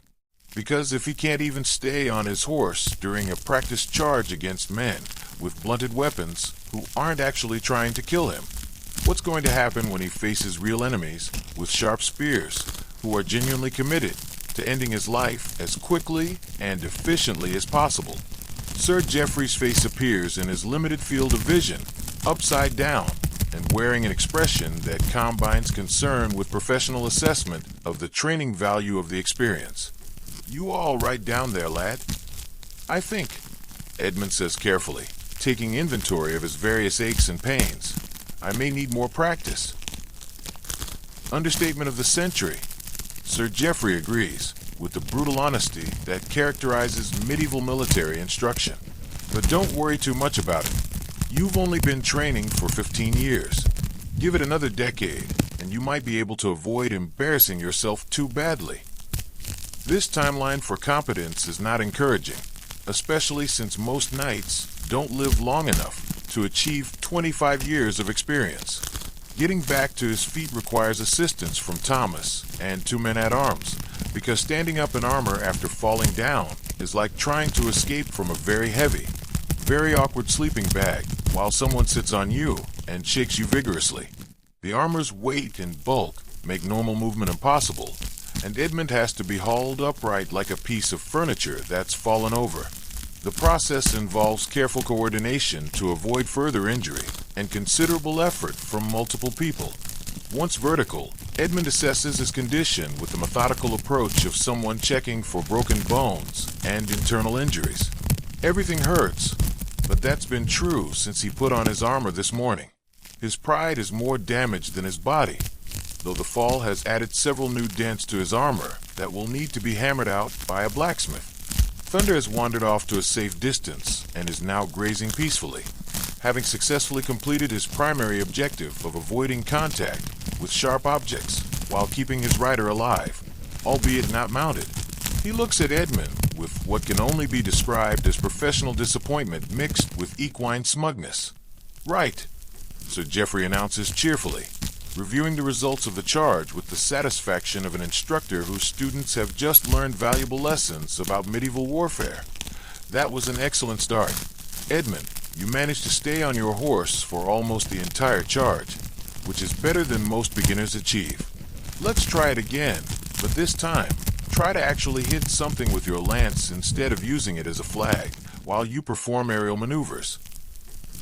Edmund looks at the pike formation, which is reforming for another practice assault with the professional efficiency of men who do this for a living, and then at Thunder, who is still grazing and showing no signs of wanting to repeat the experience.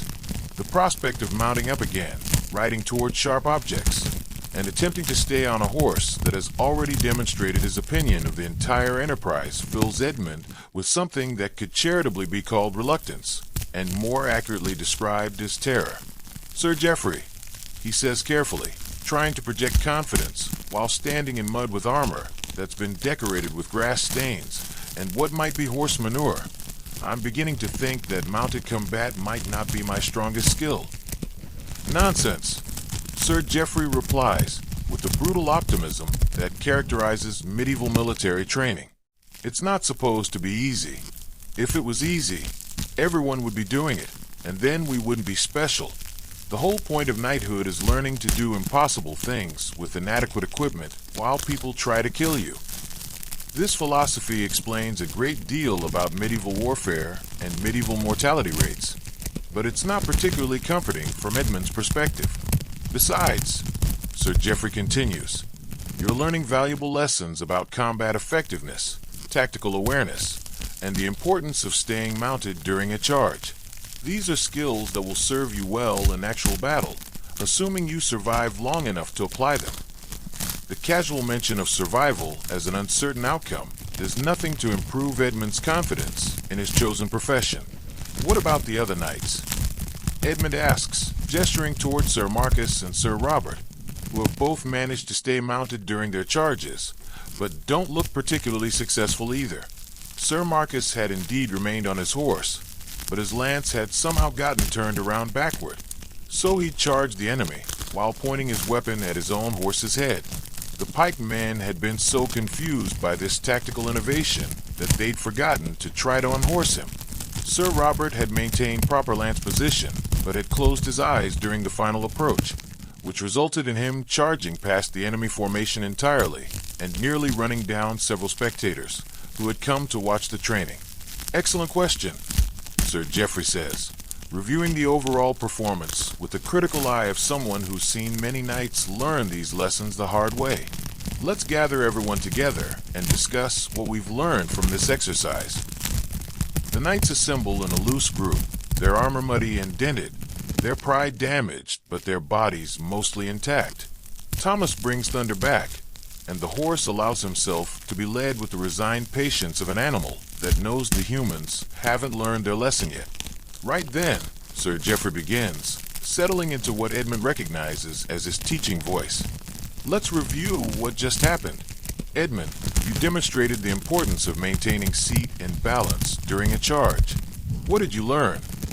"That horses have opinions about combat tactics, and they're not afraid to express them," Edmund replies, earning a few chuckles from his fellow knights. "Correct.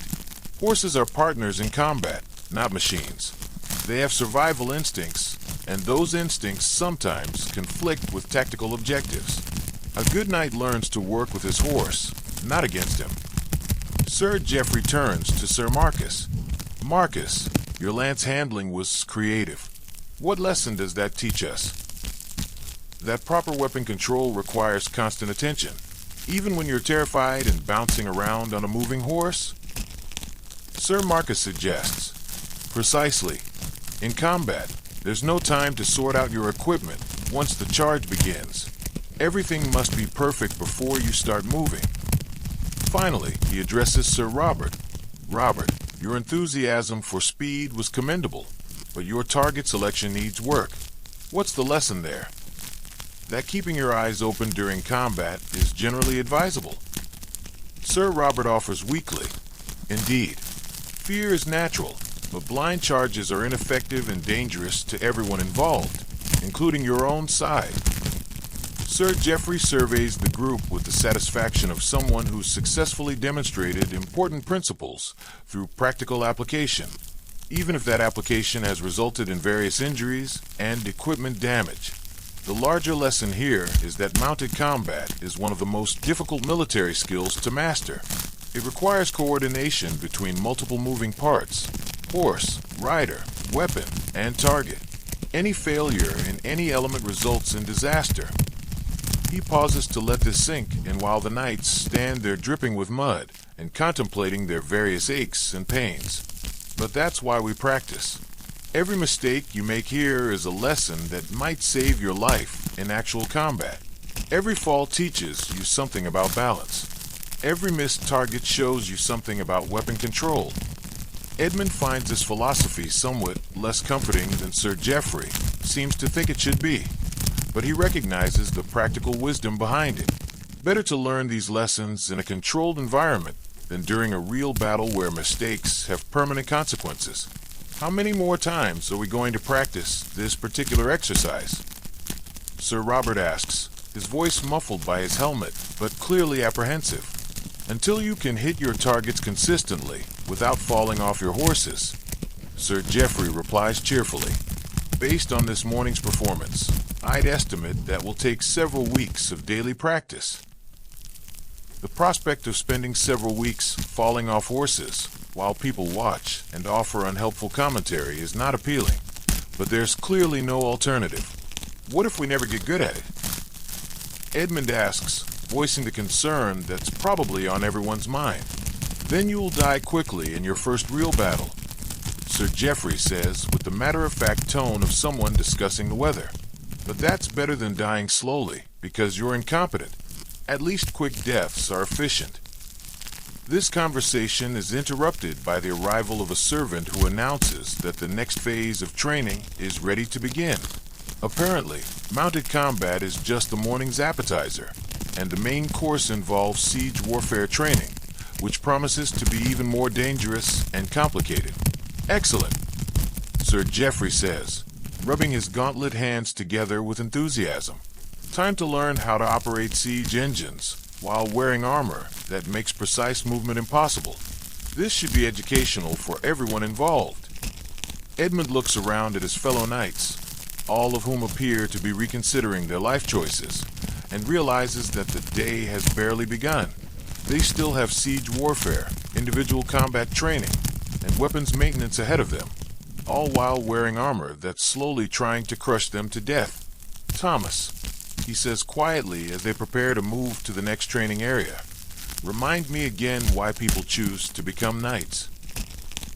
Glory, honor, and the chance to serve God and your Lord in righteous combat.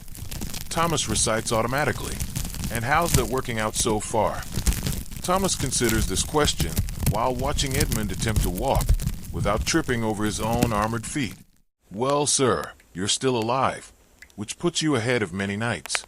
And you're learning valuable lessons about humility, perseverance, and the importance of proper equipment maintenance. Those are good qualities to have, Edmund admits. Absolutely, sir. And if you die during training, at least you'll die having learned something useful. Edmund realizes that in the medieval world, this counts as encouragement, which tells him everything he needs to know about the realistic expectations for survival in his chosen profession. But there's no time for further philosophical reflection, because Sir Geoffrey is already leading them toward the siege engines, and the next phase of Edmund's education in medieval warfare is about to begin. Chapter 5. The Science of Systematic Suffering. 8:30 a.m. After 2 hours of mounted combat practice, Edmund has fallen off his horse 4 times, lost his lance 3 times, accidentally charged in the wrong direction twice, and discovered that medieval training is less about learning proper technique and more about building tolerance for constant physical and emotional abuse, delivered by people who call it character development. His armor now bears additional dents from his encounters with the ground. His body aches in places he didn't know could ache, and he's beginning to develop a personal relationship with pain that's both intimate and unwelcome. Right then, Sir Geoffrey announces with the cheerful enthusiasm of someone who genuinely enjoys watching other people suffer for educational purposes. Time for sword work and siege engine operation. Dismount and form up for the next phase of your education. Dismounting is almost as challenging as mounting, especially when you're tired, sore, and beginning to question fundamental assumptions about the nature of reality. Edmund slides off thunders back more than dismounts gracefully, and immediately discovers that his legs have apparently decided to declare independence from the rest of his body. After 2 hours of riding in armor, his leg muscles have cramped into positions that don't correspond to normal human anatomy. The male shows have been pinching his thighs, the steel plates have been cutting off circulation at crucial pressure points, and his ankles have been held at unnatural angles by the rigid sabatons. Standing upright requires conscious effort and considerable willpower, and walking requires relearning how to coordinate foot movement while wearing shoes made of steel that have no flexibility and approximately the same traction as ice skates on a frozen pond. How do you feel? Thomas asks, appearing at Edmund's side with a water skin and the kind of genuine concern that makes him an excellent squire. Like I've been beaten with hammers by people who know what they're doing and have considerable experience in the application of blunt force trauma. Edmund replies honestly, accepting the water and trying to figure out how to drink it without removing his helmet. That's the spirit. Sir Geoffrey overhears this exchange and seems to consider it encouraging rather than alarming. Nothing builds character like systematic physical abuse applied in controlled circumstances. Now, let's see how you handle sword combat while wearing equipment that makes normal movement impossible. Sword fighting in armor, Edmund discovers over the next hour, is like trying to fence underwater while wearing a diving suit made of kitchen appliances that have been welded together by someone who's never seen human beings move. His opponent for this training session is Sir Robert, who has the advantage of 3 years' experience with armored combat, but the disadvantage of being almost as incompetent as Edmund when it comes to practical application of theoretical knowledge. They face each other across a small circle marked in mud, both wearing full armor that restricts their movement, both carrying practice swords that are only slightly less lethal than the real thing, both trying to remember the techniques they've been taught while dealing with equipment that makes those techniques nearly impossible to execute. The practice swords are blunted, which means they probably won't cut you in half, but they'll still leave dents, bruises, broken bones, and occasional internal injuries that won't manifest until later. Medieval people have a very different relationship with personal safety than modern humans do, operating on the principle that if something doesn't kill you immediately, it's probably safe enough. Begin. Sir Geoffrey calls out, and Edmund draws his practice sword. The weapon feels completely different when wearing gauntlets. He can grip it, but he can't really feel it properly. The weight distribution is off, wrist movement is limited by the armor plates, and fine control is essentially impossible. It's like trying to perform delicate surgery with salad tongs while wearing oven mitts. Sir Robert assumes a fighting stance that looks both ready for combat and vaguely confused, as if he's not entirely certain what he's supposed to do next. They circle each other warily, 2 men in metal suits trying to figure out how to hurt each other without hurting themselves in the process or falling over from the sheer effort of moving. Edmund's first attack is a simple overhead cut aimed at Sir Robert's helmet, the kind of basic technique he's practiced thousands of times without armor and can execute perfectly under normal circumstances. With armor, it becomes an exercise in futility and frustration. The sword feels heavy and unwieldy in his gauntlet hands. His shoulder armor restricts his ability to raise his arms above his head in the full range of motion required for an effective overhead cut. The helmet limits his vision so severely that he can barely see his target clearly enough to aim properly. When he finally manages to complete the swing, it's slow, clumsy, and completely telegraphed, giving Sir Robert plenty of time to see the attack coming and step aside casually. Edmund's sword whistles harmlessly through empty air, and the force of his own swing spins him around like a drunken ballet dancer, nearly throwing him off balance entirely. Sir Robert, not to be outdone in the incompetence department, attempts a thrust toward Edmund's chest. The attack is technically sound and follows proper form, but it's hampered by the fact that he can't see very well either. His arm movement is restricted by his armor, and the gauntlets make precise control of the sword point nearly impossible.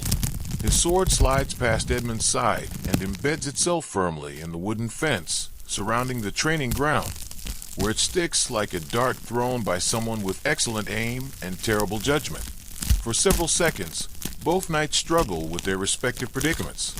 Edmund trying to regain balance after his failed overhead cut, while his armor clanks and rattles with each movement, and Sir Robert trying to extract his sword from the fence without falling over or damaging his weapon.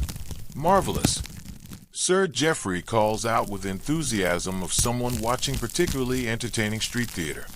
You're both displaying the kind of tactical awareness and weapon control that gets knights killed in actual combat. Try again, but this time remember that the objective is to hit your opponent, not the scenery. The second exchange is marginally better, which is to say it's still terrible, but in slightly different ways. Edmund manages a clumsy thrust that catches Sir Robert in the side, but slides harmlessly off his mail shirt without doing any damage. Sir Robert responds with a horizontal cut that hits Edmund's shoulder guard and bounces off, without penetrating the armor or causing any significant impact. They separate, breathing hard from the minimal exertion of a few sword strokes, which gives you some idea of how exhausting it is to fight while wearing 40 kilograms of metal. Every movement requires extra effort to overcome the weight and resistance of the armor. Every breath is a struggle against chest plates that constrict normal lung expansion, and every action takes longer and requires more energy than it would under normal circumstances. This is considerably harder than it looks, Edmund gasps, his voice muffled by the helmet and echoing strangely in the metal chamber. Everything is harder than it looks when you're wearing a portable prison, Sir Robert replies, leaning on his sword like a walking stick. I think my sword arm is going numb, and I can't feel my feet anymore. They continue sparring for another 10 minutes, neither managing to score what could generously be called a clean hit or demonstrate anything resembling competent swordsmanship. Their movements become progressively slower and clumsier as fatigue sets in, and by the session's end, they're barely shuffling around the circle, taking half-hearted swings at each other like two very tired, very well-armored children playing with sticks. Enough, Sir Geoffrey finally calls, apparently deciding that further practice would be counterproductive. That was educational. You've both demonstrated that armor doesn't just protect you from your enemies.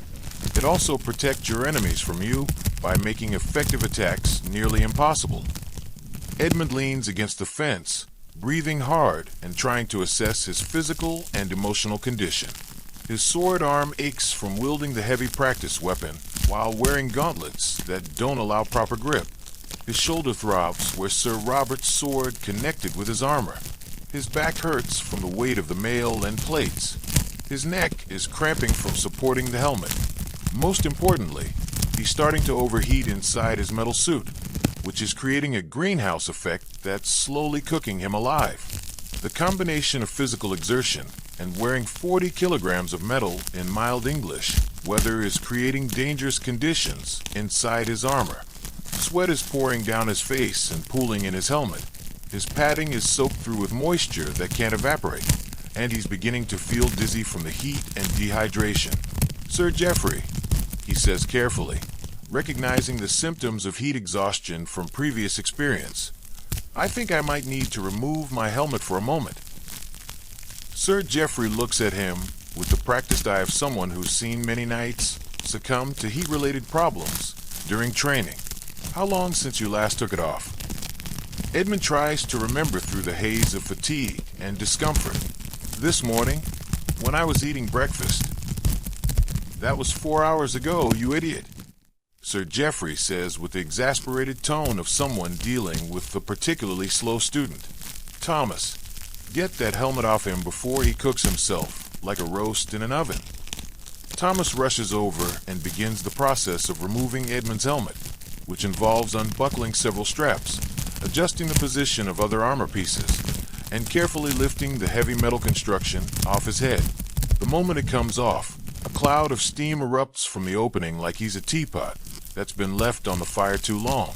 Cool morning air hits Edmund's face like a divine blessing. He gasps like a drowning man breaking the surface of water and stands there for several minutes, just breathing normally for the first time in hours, feeling the moisture evaporate from his skin and his body temperature gradually return to something approaching normal. His hair is plastered to his skull with sweat.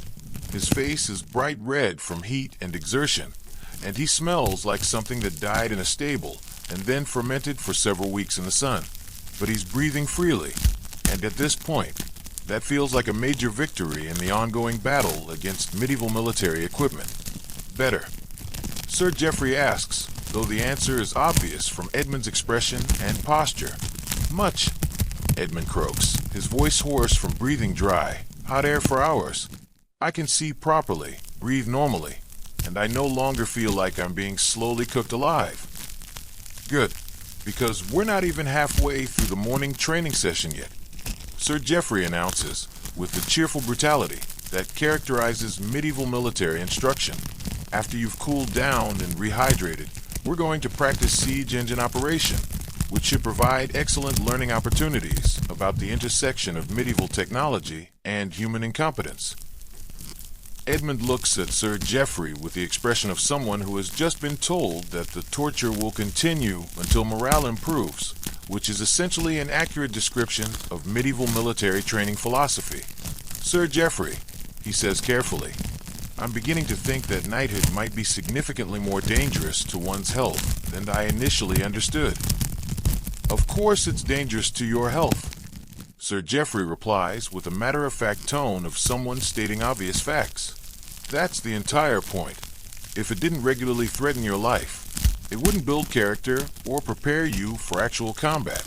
Now, get your helmet back on. We've got catapults to operate and siege towers to climb." This announcement is greeted with the kind of enthusiasm typically reserved for news about plague outbreaks or tax increases, but there's no choice in the matter. Medieval knighthood is not a recreational activity. It's a profession that demands constant practice under conditions that are deliberately designed to be as difficult and dangerous as possible. Edmund allows Thomas to replace his helmet, immediately returning him to the state of limited vision, restricted breathing, and general misery that characterizes armored existence. The brief respite has given him enough energy to continue, but it's also reminded him of what normal human existence feels like, making the return to armored suffering even more unpleasant. "How much more training do we have today?" Sir Robert asks, his voice hollow and muffled inside his own helmet. "We're scheduled for siege engine operation, formation fighting, individual weapons practice, and equipment maintenance." Sir Geoffrey replies cheerfully, "Should keep us busy until sunset, assuming no one dies or gets seriously injured." The casual mention of death and serious injury as routine possibilities rather than extreme outcomes provides insight into the medieval attitude toward occupational safety and risk management. Edmund realizes that his education in medieval warfare has only just begun, and that the romantic stories about knighthood have left out some important details about the day-to-day reality of the profession. But there's no time for further reflection, because Sir Geoffrey is already leading them toward the siege engines, and the next phase of Edmund's education in medieval suffering is about to commence. By mid-morning, Edmund has discovered that medieval knighthood is essentially an elaborate form of endurance testing disguised as military training, conducted by people who seem to believe that the best way to prepare for combat is to simulate all the worst aspects of warfare while adding additional complications for educational purposes. The latest exercise involves operating siege engines while wearing full armor, which Sir Geoffrey describes as learning to use medieval technology while handicapped by medieval protective equipment. This combination promises to be both educational and potentially fatal. The siege engines themselves are impressive examples of medieval engineering. A trebuchet capable of hurling 200-pound stones over considerable distances. A ballista designed to shoot enormous bolts with pinpoint accuracy. And a battering ram mounted on wheels for attacking fortified positions. They're also complicated machines with numerous moving parts, precise tolerances, and operating procedures that require careful coordination between multiple people. Operating them safely requires good vision, precise manual control, and the ability to move quickly when things go wrong, all of which are made significantly more difficult when you're wearing armor that restricts vision, eliminates fine motor control, and makes rapid movement impossible. Right then, Sir Geoffrey announces as they approach the siege engines, "Today we're going to learn the proper operation of military engineering equipment. These machines are powerful, dangerous, and completely unforgiving of mistakes." He gestures toward the trebuchet, a towering wooden structure that looks like a giant slingshot designed by someone with a background in cathedral construction. The trebuchet operates on the principle of counterweight leverage. The heavy weight falls, the arm swings up, and the projectile is launched at high velocity toward the target. The machine is indeed impressive, standing nearly 30 feet tall and constructed from massive oak timbers held together with iron bands and rope. The counterweight alone weighs over a ton, and when it falls, it generates enough force to hurl stones with devastating accuracy. The key to effective trebuchet operation is timing, coordination, and not standing in the wrong place when the arm swings. Sir Geoffrey continues, "Edmund, you'll be loading projectiles. Thomas, you'll be operating the release mechanism. Sir Robert, you'll be aiming the device." This division of labor sounds reasonable until you consider that Edmund will be handling heavy stones while wearing gauntlets that provide no tactile feedback. Thomas will be operating a precision mechanism while unable to see properly, and Sir Robert will be aiming a siege engine while looking through a visor slit. Any questions? Sir Geoffrey asks, "What happens if we make mistakes?" Edmund asks, though he suspects he already knows the answer. Mistakes with siege engines tend to be immediately and permanently educational. Sir Geoffrey replies cheerfully, "The machines don't care whether you're wearing armor or not. If you're in the wrong place when they operate, they'll crush you, launch you, or otherwise demonstrate the basic principles of medieval physics." This is not reassuring information, but it's consistent with everything else Edmund has learned about medieval military equipment. They begin with loading procedure, which involves placing a 50-pound stone in the trebuchet sling while the counterweight is raised and the arm is cocked in firing position. This requires careful coordination, precise placement, and the ability to work quickly without making errors. Edmund approaches the loading position, carrying a stone that weighs about as much as a small child and has roughly the same aerodynamic properties as a brick. The projectile is carved granite, perfectly round, and designed to create maximum damage when it hits a castle wall at high velocity. Carrying it while wearing gauntlets is like trying to handle delicate glassware while wearing oven mitts made of steel. He can grip the stone, but he can't feel its surface texture, temperature, or weight distribution. He has no way of knowing how securely he's holding it, and if he drops it, it will probably crush his feet or bounce unpredictably. The loading position requires him to lean over the sling mechanism while the trebuchet arm is under tremendous tension. If the release mechanism activates accidentally, the arm will swing up with enough force to launch him along with the projectile, which would make for an interesting footnote in military engineering history, but a very brief career as a knight. Careful with that stone. Sir Geoffrey advises, watching Edmund's clumsy attempts to position the projectile correctly. If you drop it, it might damage the mechanism. Also, try not to let it fall on your feet, because armor provides limited protection against gravity. Edmund manages to get the stone into the sling after several attempts and considerable assistance from Thomas, who provides guidance about proper placement while trying not to get crushed if Edmund loses his grip on the projectile. The aiming process involves adjusting the trebuchet's position using a series of wooden cranks and levers that require precise manipulation.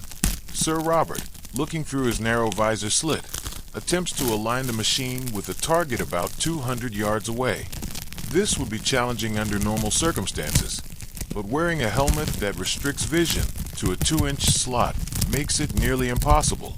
Sir Robert cranks the adjustment mechanism enthusiastically in what he hopes is the correct direction, but his limited vision makes it difficult to tell whether he's improving the aim or making it worse. "How does the alignment look?" he asks, his voice muffled by his helmet. "Well," Sir Geoffrey says diplomatically, "you're currently aimed at the stables, which would provide excellent practice in structural demolition, but might upset the horses." "Which way should I adjust?"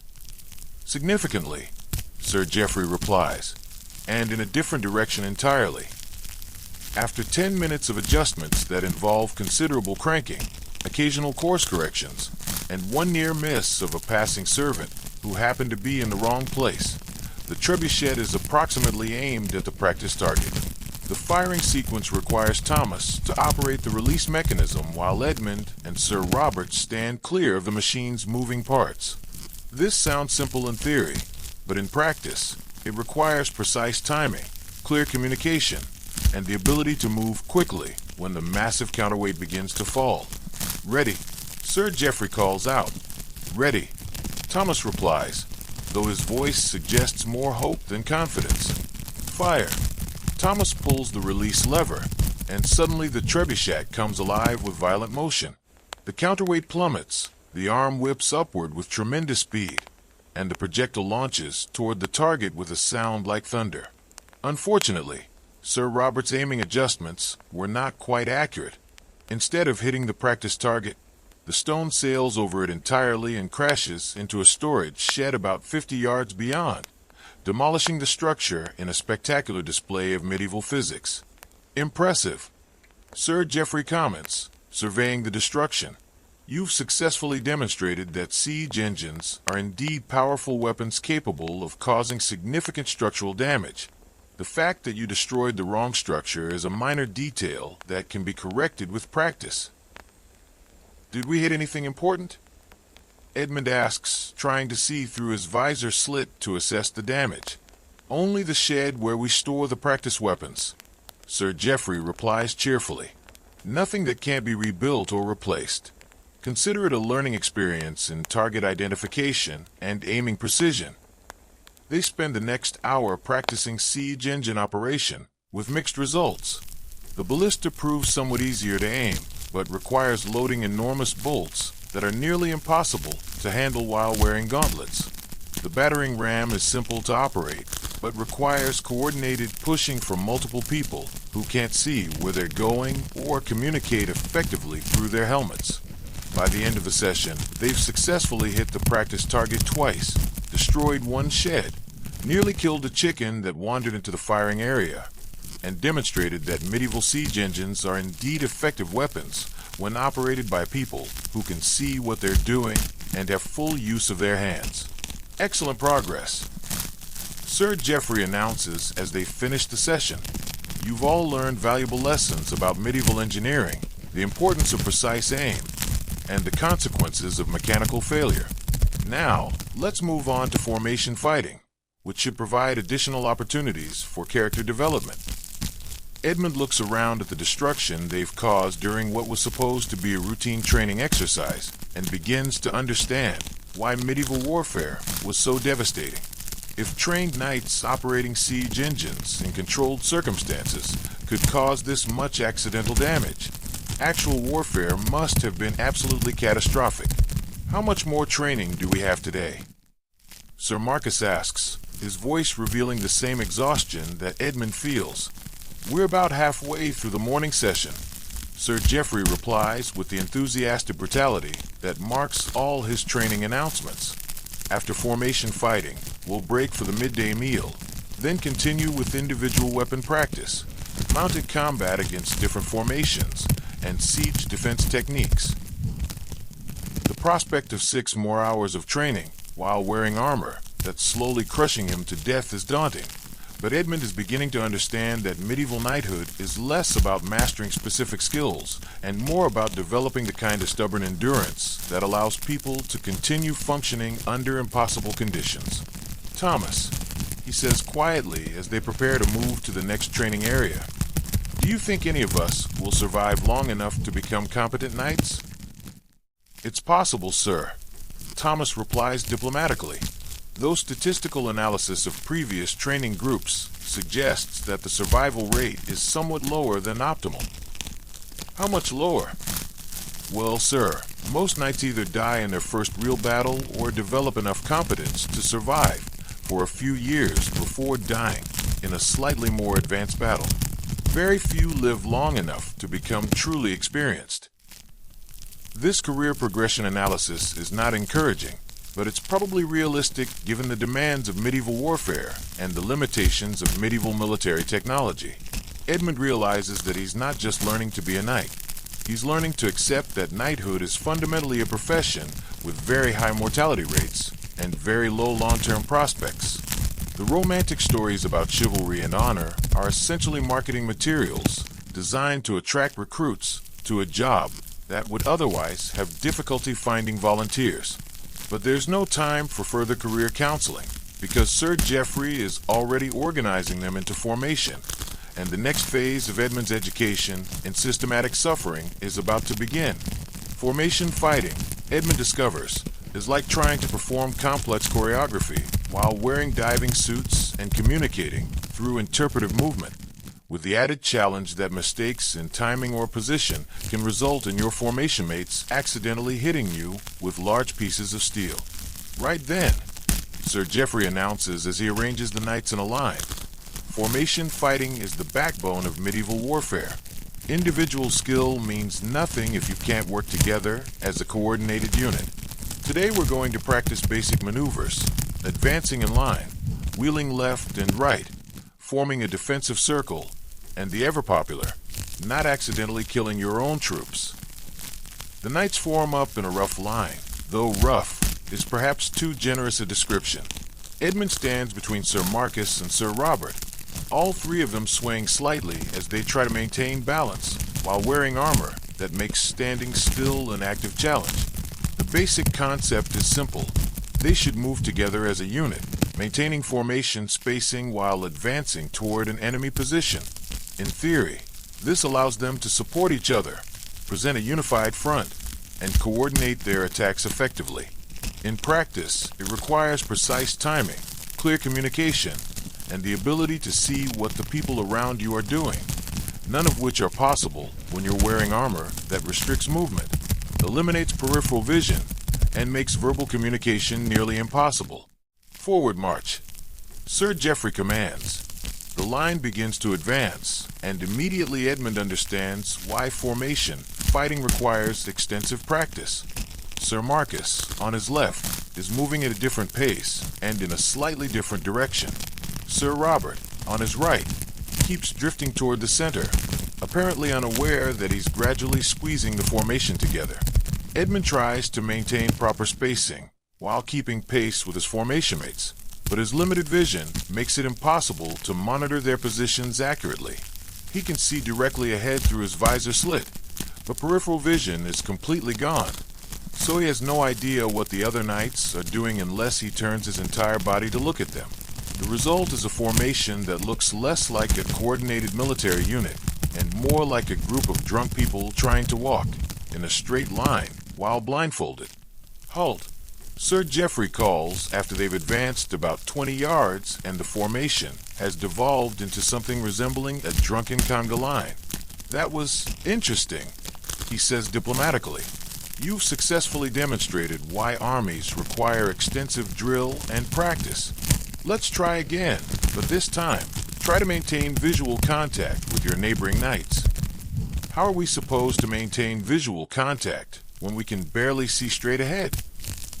Sir Robert asks, voicing the question that's on everyone's mind. Excellent question. Sir Geoffrey replies. The answer is that you learn to use peripheral cues, movement patterns, and the sound of your comrade's equipment to maintain formation awareness. It's a skill that takes years to develop and many knights never master completely. This explanation is both helpful and discouraging, suggesting that the difficulty they're experiencing is normal, but also that becoming competent will require years of practice that most knights don't survive long enough to complete. They try again, this time with explicit instructions about listening for the sound of their neighbor's armor and watching for movement in their peripheral vision.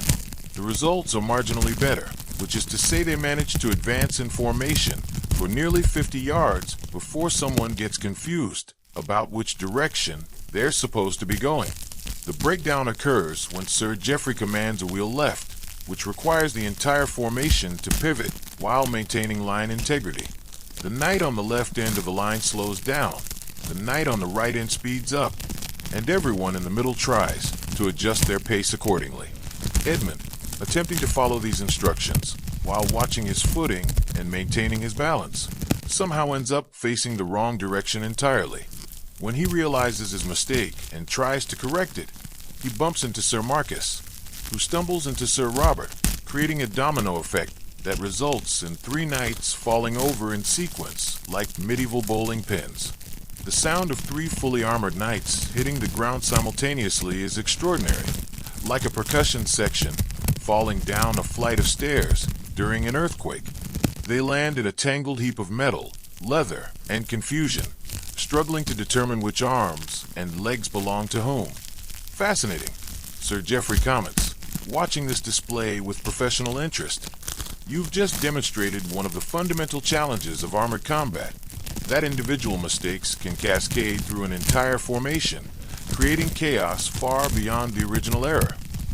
Getting 3 knights back on their feet requires assistance from squires, careful coordination to avoid further entanglement, and several minutes of undignified squirming. The process is complicated by the fact that each knight is wearing 40 kilograms of armor that redistributes weight in unpredictable ways when horizontal. Once they're all upright again, Sir Geoffrey continues the lesson with undiminished enthusiasm. The lesson here is that formation fighting requires not only individual competence, but also group awareness and mutual support. When one knight falls, his neighbors must be prepared to defend his position until he can regain his feet. What if multiple knights fall at the same time? Edmund asks, speaking from recent experience. Then you hope your reserves can fill the gap before the enemy exploits the weakness. Sir Geoffrey replies pragmatically. Medieval warfare is largely about recovering from disasters more quickly than your opponents can take advantage of them. They spend the next hour practicing various formation maneuvers, with results that range from marginally successful to completely catastrophic. By the end of the session, they've mastered the basic concept of moving in the same direction at approximately the same time, though coordination beyond that remains elusive. Excellent progress. Sir Geoffrey announces, though his definition of excellent appears to be quite flexible. You've learned that formation fighting is difficult, that mistakes have consequences, and that medieval warfare requires both individual skill and group coordination. These are valuable lessons that will serve you well in actual combat. Assuming we survive long enough to apply them, Sir Marcus mutters, but his voice is muffled by his helmet, and Sir Geoffrey pretends not to hear. Now then, Sir Geoffrey continues, it's time for the midday meal. After lunch, we'll work on siege defense techniques, which will teach you how to survive a formation fighting. Edmund discovers, it's like performing in a deadly ballet, where all the dancers are wearing metal costumes that weigh 40 kilograms. Half the performers can't see what they're doing, and the choreography involves weapons specifically designed to cause maximum bodily harm. The exercise takes place on a muddy field marked with wooden stakes that represent enemy positions. The objective is to advance in formation while maintaining proper spacing, coordination, and the ability to fight effectively as a unit rather than as individual knights who happen to be standing near each other. This sounds reasonable in theory, but in practice, it requires a level of coordination and communication that's nearly impossible when everyone is wearing equipment that eliminates peripheral vision, muffles sound, and makes normal movement a constant struggle against physics and medieval engineering.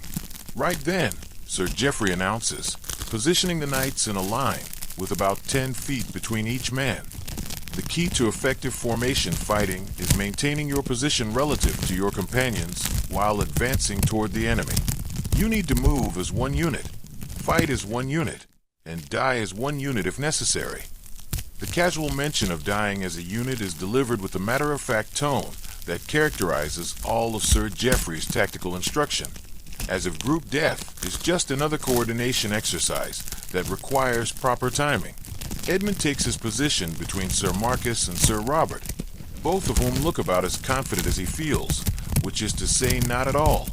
They stand in their metal suits like a row of expensive scarecrows, each trying to see the others through narrow visor slits while maintaining proper fighting stance and gripping weapons that feel increasingly unwieldy. The enemy formation consists of men-at-arms armed with spears, swords, and the kind of professional competence that comes from years of fighting people in armor. They know exactly how to exploit the weaknesses of armored knights: restricted vision, limited mobility, poor coordination, and the tendency to fall over when their balance is disrupted. Remember, Sir Geoffrey calls out, stay in line, watch your spacing, and don't let anyone get isolated. If the formation breaks, you'll be picked off individually like sheep being slaughtered by wolves who read tactical manuals. This metaphor is both vivid and deeply concerning. The advance begins slowly, with the knights shuffling forward in what can generously be called formation if you're willing to ignore the fact that their line resembles a very irregular chain of metal-clad individuals moving at different speeds and in slightly different directions. Edmund tries to maintain proper spacing while watching the enemy through his narrow visor slit, but the helmet's limitations make it nearly impossible to keep track of his companions' positions. He can see Sir Robert occasionally when he turns his head carefully to the right, but Sir Marcus on his left might as well be invisible unless he makes noise. Communication is severely limited by the helmets, which muffle voices and make it difficult to hear commands or warnings. Sir Geoffrey's shouted instructions sound like they're coming from a great distance, and understanding them requires considerable concentration and some guesswork. 20 yards from the enemy, the formation begins to deteriorate as individual knights drift in different directions. Sir Marcus, apparently confused about the objective, begins angling toward the left flank of the enemy formation. Sir Robert, possibly unable to see clearly, starts moving faster than the rest of the line. Edmund tries to maintain position but finds himself increasingly isolated as his companions pursue their own interpretations of tactical doctrine. Hold the line, Sir Geoffrey bellows, but his voice is lost in the metallic cacophony of armor clanking, boots squelching in mud, and heavy breathing echoing inside helmets. At 10 yards, everything goes wrong simultaneously. Sir Marcus reaches the enemy first, having inadvertently charged ahead of the formation in his enthusiasm to engage. He swings his sword in a wide arc that would be effective if anyone was within reach, but the enemy spearmen simply step back and let him stumble past, off balance and isolated. Sir Robert, apparently panicking at the sight of approaching spear points, stops advancing entirely and begins backing up, which creates a gap in the formation that the enemy immediately exploits. Edmund, finding himself alone in the center with enemies approaching from multiple directions, does what any sensible person would do under the circumstances. He tries to retreat while fighting defensively, which in armor is like trying to dance backward while wearing concrete boots during an earthquake. The enemy spearmen demonstrating the kind of professional competence that Edmund is beginning to envy, coordinate their attack with the smooth efficiency of people who do this for a living. They use their longer weapons to stay outside sword range while attacking the knight's legs, arms, and any other body parts that aren't adequately protected by armor. Edmund parries one spear thrust, loses his balance trying to counterattack, and finds himself fighting 3 men while stumbling backward and trying not to fall over. His sword work, already compromised by the gauntlets and restricted arm movement, becomes increasingly desperate as he struggles to defend against multiple attacks while maintaining his footing. When enemies are trying to climb over your walls, knock down your gates, and Sir Marcus, isolated on the left flank, is surrounded by spearmen who systematically attack his legs until he falls over, then stand around him with spear points aimed at his helmet while he struggles to get back up. The process is educational rather than violent, but it clearly demonstrates what would happen in actual combat. Sir Robert, backing away from the engagement, trips over a muddy tussock and falls backward with a sound like someone dropping a complete suit of armor down a stone staircase, which is essentially what has happened. He lies on his back like an overturned turtle, arms and legs waving ineffectually, while he tries to figure out how to stand up again in 40 kilograms of metal. Edmund, now completely alone and facing multiple opponents, attempts a fighting withdrawal that quickly becomes a panic retreat that rapidly degenerates into simply running away while trying not to fall down. The enemy pursues him with professional enthusiasm, demonstrating various techniques for bringing down fleeing knights that would be lethal in actual combat, but are merely humiliating during training. Stop, Sir Geoffrey calls, and the exercise ends with Edmund on his knees in the mud, Sir Marcus on his back surrounded by spear points, and Sir Robert still trying to figure out how to stand up after falling over. Well, Sir Geoffrey says, surveying the results with the critical eye of someone evaluating a particularly poor performance. That was educational. You've successfully demonstrated why individual knights don't last long against coordinated infantry formations. The knights struggle to reassemble, which requires considerable assistance for those who have fallen over and several minutes of careful maneuvering for those who are still upright but disoriented. What did we learn from this exercise? Sir Geoffrey asks with the patient tone of someone who has watched many knights discover these lessons the hard way. That formation fighting is considerably more difficult than it appears. Edmund suggests breathing heavily inside his helmet and trying to assess whether he's sustained any actual injuries or just the usual accumulation of aches and pains. Correct. And what else? That enemies are surprisingly competent at what they do.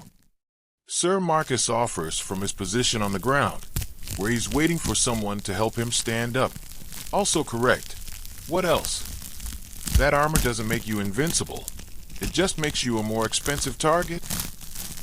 Sir Robert adds, having finally achieved a sitting position and working on the challenging problem of getting to his feet. Excellent. You're all learning valuable lessons about the realities of medieval combat, Sir Geoffrey says with satisfaction. Now, let's try it again, but this time, try to remember that the objective is to work together rather than each pursuing your own individual interpretation of the tactical situation. The prospect of repeating this exercise immediately is daunting, but there's clearly no choice in the matter.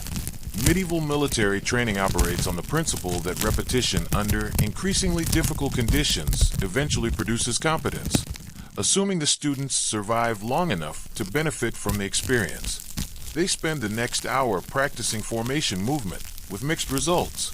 The best they achieve is a ragged line that stays roughly together for about 30 yards before falling apart into individual knights pursuing their own tactical theories, with varying degrees of incompetence. By the end of the session, all 3 knights have fallen over at least twice. Sir Marcus has accidentally attacked Sir Robert while trying to reach an enemy, and Edmund has discovered that running in armor is like trying to sprint while wearing a diving suit filled with anvils. Progress. Sir Geoffrey announces cheerfully, you lasted almost 15 seconds longer before your formation completely collapsed. At this rate, you should be competent formation fighters within, let's see, carry the one, approximately never. This mathematical assessment of their prospects is not encouraging, but it's probably accurate given their current performance levels. How do experienced knights manage to fight in formation effectively?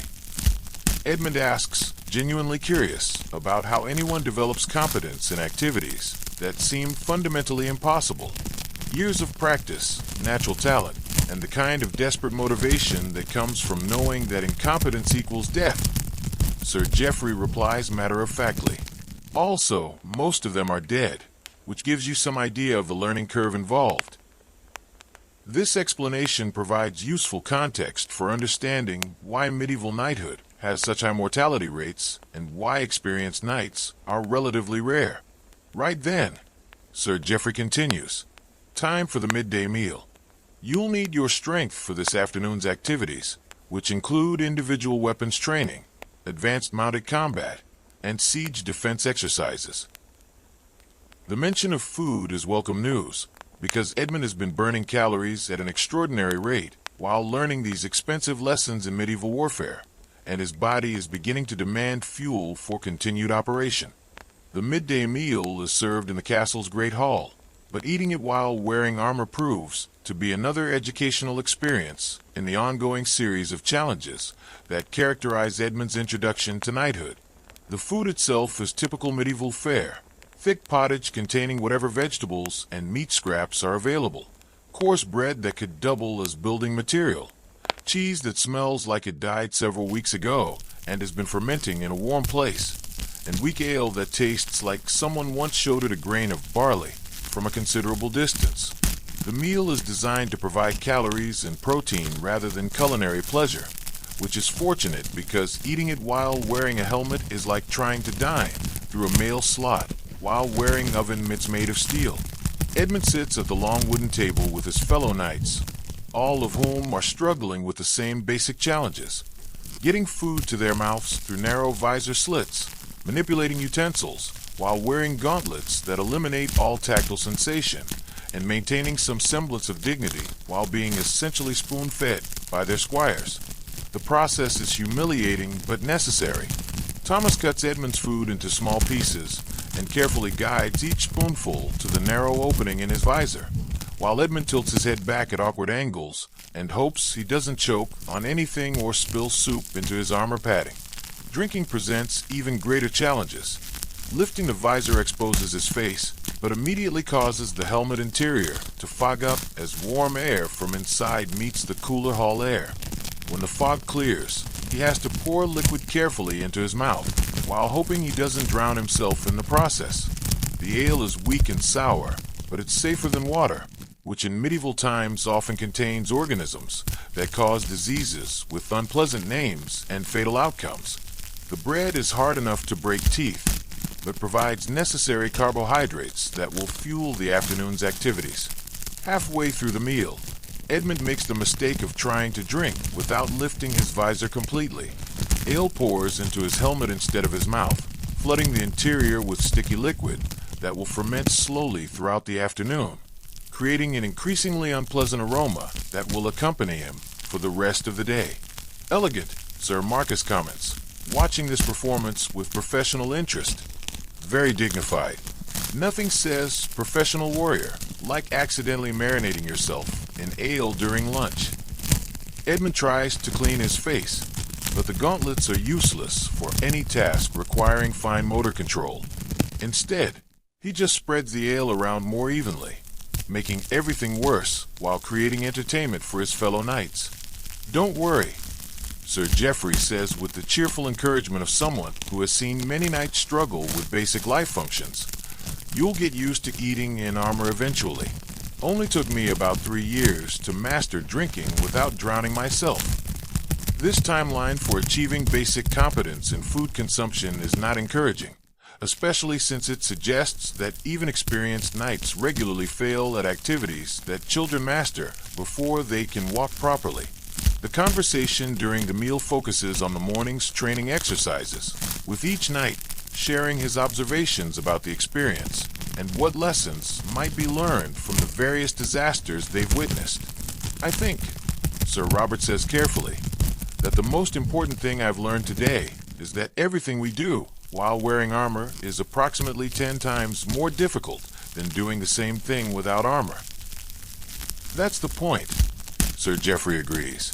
If you can function competently while wearing 40 kilograms of metal that restricts your movement, limits your vision, and makes every basic task a challenge, then fighting without armor becomes almost easy by comparison. Do we ever fight without armor? Edmund asks, though he suspects he already knows the answer. Only when you've been surprised by enemies, ambushed during travel, or caught in situations where there wasn't time to arm properly. Sir Geoffrey replies, which happens more often than you might think, because enemies are inconsiderate about attacking only when you're fully prepared. This insight into the unpredictable nature of medieval warfare provides useful context for understanding why knights spend so much time practicing activities that seem deliberately designed to be as difficult as possible. How long, Sir Marcus asks, before we're expected to be competent enough for actual combat?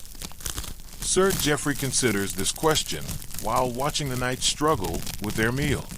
Well, most knights begin their training around age 7 and are considered minimally competent by age 21. That's 14 years of constant practice under increasingly difficult conditions. And how long have we been training? You've been training seriously for about 6 months. The mathematical implications of this timeline are sobering.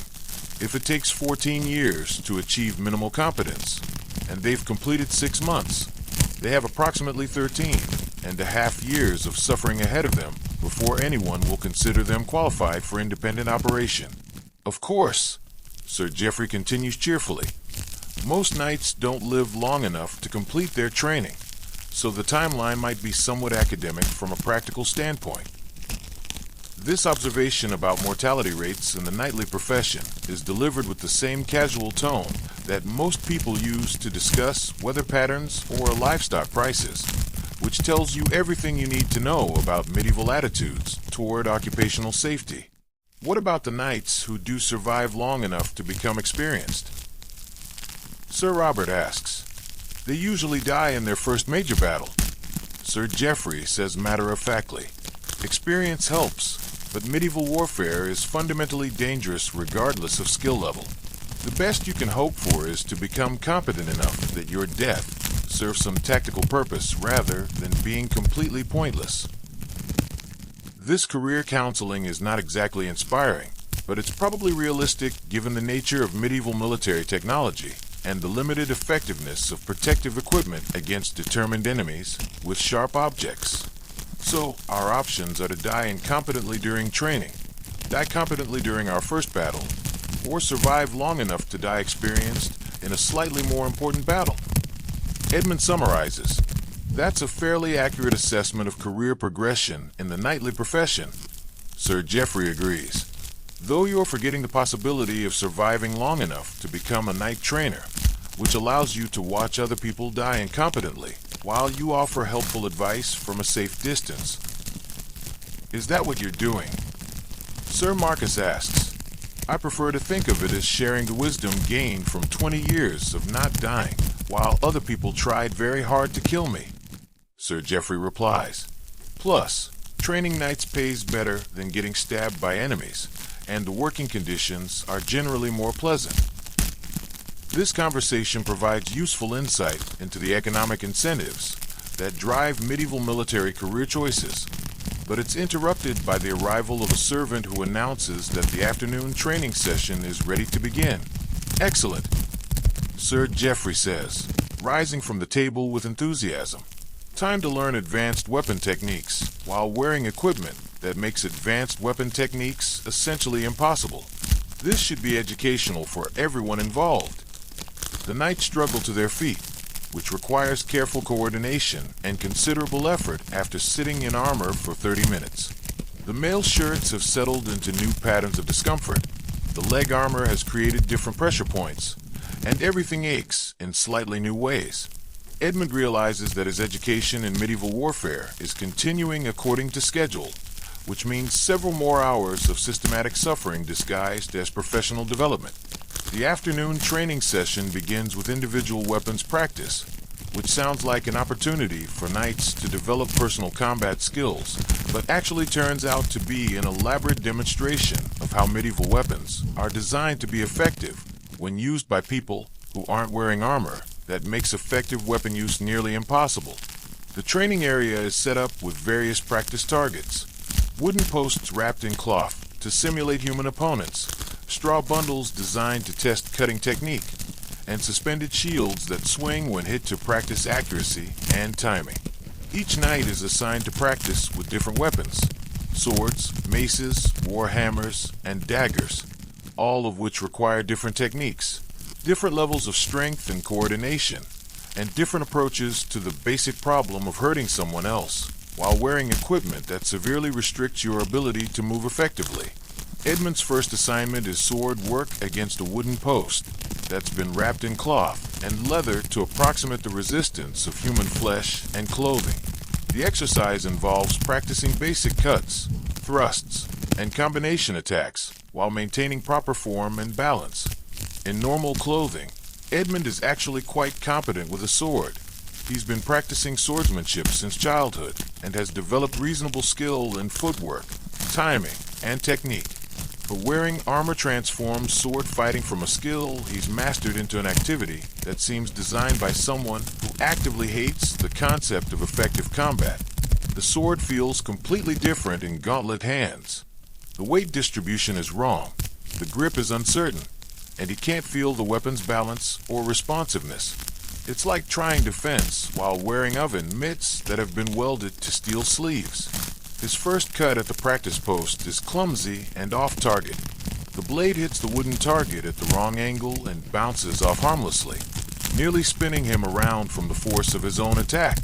The armor's weight distribution makes it difficult to recover quickly from failed attacks, and each swing requires careful planning to avoid losing balance entirely. Remember, Thomas advises, watching from a safe distance. The armor changes everything about weapon handling. You need to adjust your technique to work with the equipment rather than against it. This is easier said than done. Edmund's practiced sword techniques depend on precise footwork, quick recovery from attacks, and the ability to flow smoothly from one movement to another. The armor makes all of these things nearly impossible, forcing him to develop entirely new approaches to activities he thought he'd already mastered. After an hour of practice, he's managed to hit the target consistently, but his attacks lack power, precision, or anything resembling the fluid competence he once possessed. Each successful strike requires considerable effort and careful planning, and the rate of attack is so slow that any human opponent would have plenty of time to counterattack effectively. Sir Marcus is practicing with a war hammer, a weapon designed to deliver crushing blows that can dent armor or break bones through metal protection. The hammer requires less precision than a sword but considerably more strength, and wielding it effectively while wearing gauntlets is like trying to perform surgery with gardening tools. His technique involves heavy overhead strikes that require precise timing and considerable upper body strength. When the hammer connects with the target, the impact is impressive, creating deep dents in the practice post and demonstrating the weapon's potential effectiveness. When he misses, however, the hammer's weight and momentum nearly pull him off his feet, and recovering from a failed attack takes several seconds, during which he would be completely vulnerable to enemy counterattacks. Sir Robert practices with a mace, a weapon that's essentially a metal club designed to deliver blunt force trauma through armor. The mace is simpler to use than a sword, but still requires good timing and accuracy to be effective. His main challenge is control. The mace is front-heavy and wants to continue moving once it starts, which makes precise targeting difficult and recovery from attacks slow. Each swing requires commitment, because stopping the weapon mid-attack is nearly impossible with limited hand sensitivity and restricted arm movement.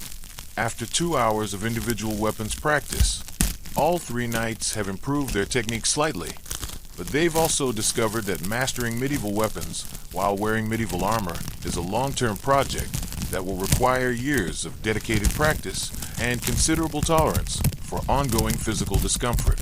Adequate progress, Sir Geoffrey announces, reviewing their performance with the critical eye of someone who has realistic expectations about training timelines. You're all developing the kind of basic competence that might allow you to survive your first real combat encounter for several minutes rather than dying immediately. This assessment of their progress is not exactly inspiring, but it represents genuine improvement from their morning performance levels. Now we move on to advanced mounted combat. Sir Geoffrey continues, which will give you the opportunity to practice weapon use while controlling a horse, maintaining balance, and not falling off when your target hits back. The prospect of combining horsemanship with weapons practice while wearing armor is daunting, especially since Edmund has already demonstrated significant challenges in each of these areas individually. Advanced mounted combat training involves learning to use weapons effectively while riding a horse that has its own opinions about battlefield tactics, personal safety, and the intelligence level of the armed humans it's been forced to carry into dangerous situations. The exercise begins with mounted sword work against stationary targets, essentially the same wooden posts they've been practicing against on foot, but now approached at speed from horseback while trying to maintain balance, control the horse, and strike accurately with weapons that seem to have become even more unwieldy when used from a moving platform. Thunder, Edmund's warhorse, approaches the first target with the professional competence of an animal that has done this many times before and has learned to anticipate the various ways his rider might fail spectacularly during the exercise. The horse understands the drill. Approach the target at a controlled canter. Pass close enough for the rider to strike. Then continue past while the human figures out whether he's hit anything or managed to stay mounted. Thunder's job is to provide a stable platform for combat while remaining ready to take evasive action if his rider does something particularly stupid. Edmund's job is to strike the target accurately while controlling his horse with leg pressure, maintaining his balance in the saddle, and coordinating his weapon movement with Thunder's stride pattern. In theory, this creates a combined fighting system where horse and rider work together to deliver devastating attacks against ground targets. In practice, it's like trying to hit a golf ball while riding a roller coaster during an earthquake, while wearing a blindfold and oven mitts. Edmund's first pass at the target is a complete failure.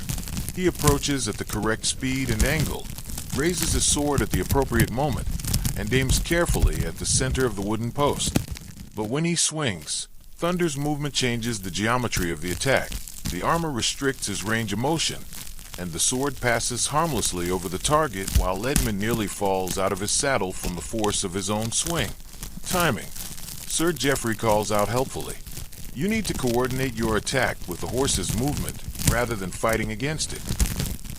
This advice is accurate but not immediately useful, because coordinating sword strikes with Thunder's gait while wearing armor that makes precise movement impossible is like trying to conduct an orchestra while wearing diving gloves and a blindfold.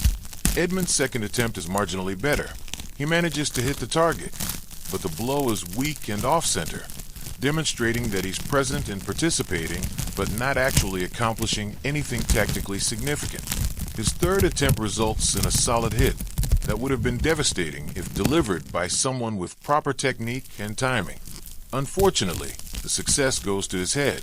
He attempts a dramatic follow-through that armor doesn't allow, and he slides sideways out of his saddle like a sack of grain that's been improperly secured to a pack animal. Thunder, demonstrating the patience that good warhorses develop over years of carrying incompetent riders, stops immediately and looks back at Edmund with an expression that clearly communicates professional disappointment mixed with equine judgment about human intelligence levels. Excellent! Sir Geoffrey calls out as Edmund lies in the mud for what has become a disturbingly familiar experience. You hit the target successfully before falling off your horse, which demonstrates genuine progress in tactical priorities. Getting back onto Thunder requires the same mounting procedure they practiced in the morning, complicated by the fact that Edmund is now tired, sore, muddy, and beginning to question fundamental assumptions about his chosen profession. Sir Marcus and Sir Robert are having similar experiences with their own horses and weapons, creating a training session that looks less like military preparation and more like an elaborate comedy routine performed by very expensive comedians who might die if they make mistakes. After an hour of mounted sword work, they move on to lance combat, which involves approaching targets at full gallop while attempting to strike with 12-foot wooden spears that require precise control and perfect timing to use effectively. Lance work is particularly challenging because the weapon is long, heavy, and must be held steady while thunder gallops toward the target. The lance has its own momentum and wants to move independently of Edmund's control, especially when the horse changes speed or direction. Edmund's first lance charge results in missing the target entirely, while nearly impaling Thunder's neck with his own weapon, which would have been an impressive example of accidental suicide by poor weapon handling. His second attempt produces a solid hit on the target, but the impact nearly knocks him out of his saddle and definitely knocks the lance out of his hands, sending the weapon spinning through the air like a very large, very dangerous baton thrown by someone with no juggling experience. Recovery time. Sir Geoffrey announces after watching several knights demonstrate various ways to fail at lance combat. Let's work on staying mounted when things go wrong, because in actual combat, falling off your horse is typically followed immediately by death. This phase of training focuses on maintaining seat and balance when unexpected things happen, when the horse swerves suddenly, when weapons get caught on targets, when enemies fight back effectively, and when the general chaos of combat creates situations that no amount of practice can fully prepare you for.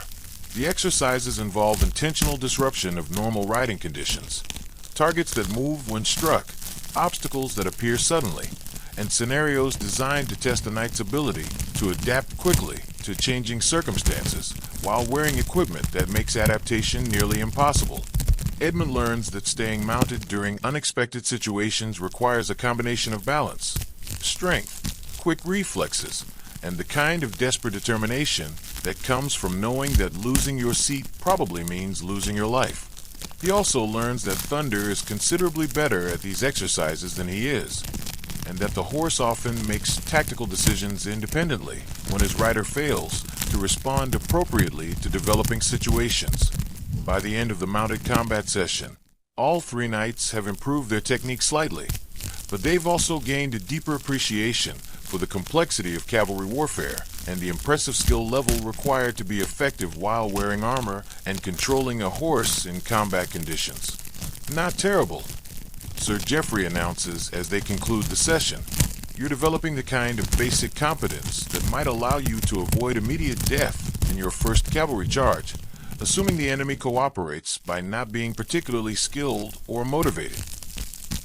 This assessment represents genuine progress, though it's couched in terms that highlight the limited nature of their achievements and the considerable challenges that remain ahead of them.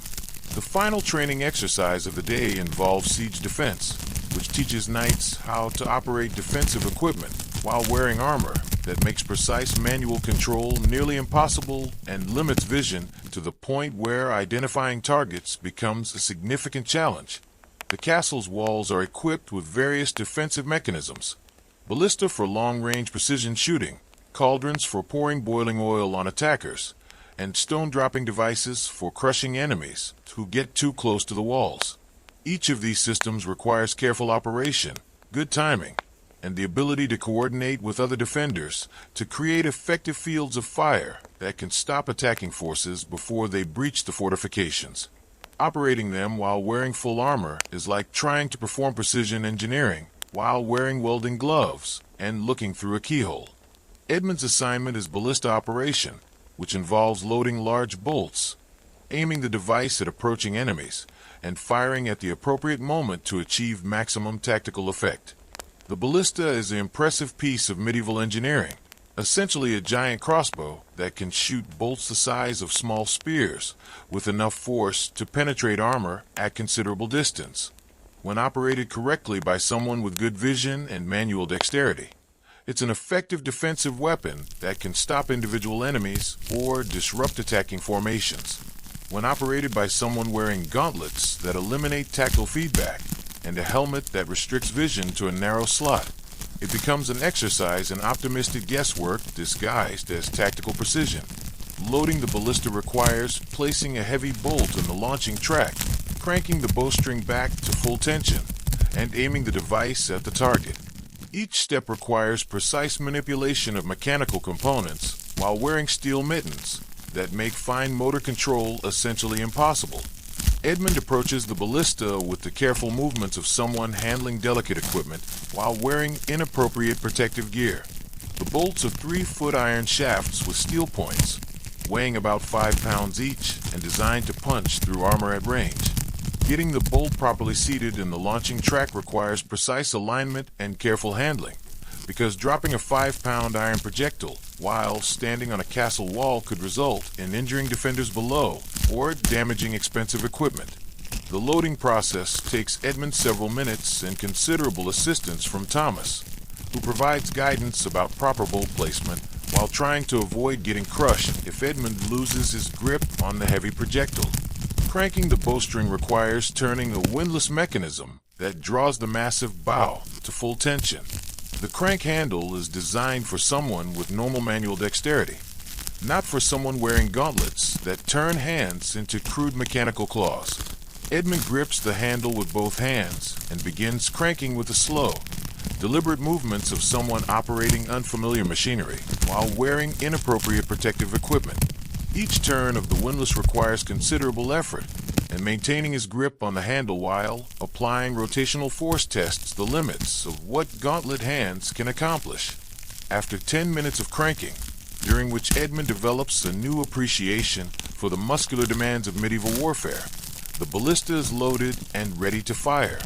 Aiming involves adjusting the elevation and direction of the device using mechanical controls that require precise manipulation.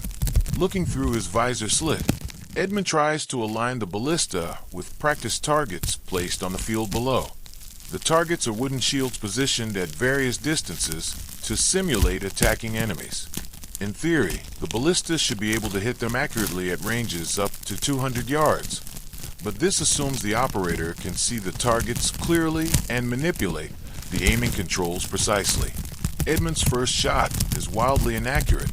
The bolt sails over the target entirely and embeds itself in the ground about 50 yards beyond the intended impact point. The miss is so complete that it raises questions about whether he was actually aiming at the correct target or had simply pointed the ballista in a random direction and hoped for the best.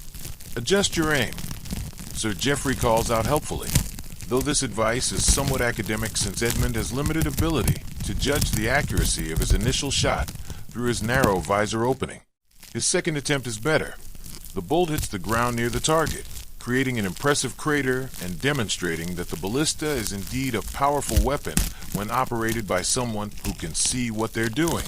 His third shot actually hits the target, though whether this represents improved technique or simple luck is debatable given the circumstances.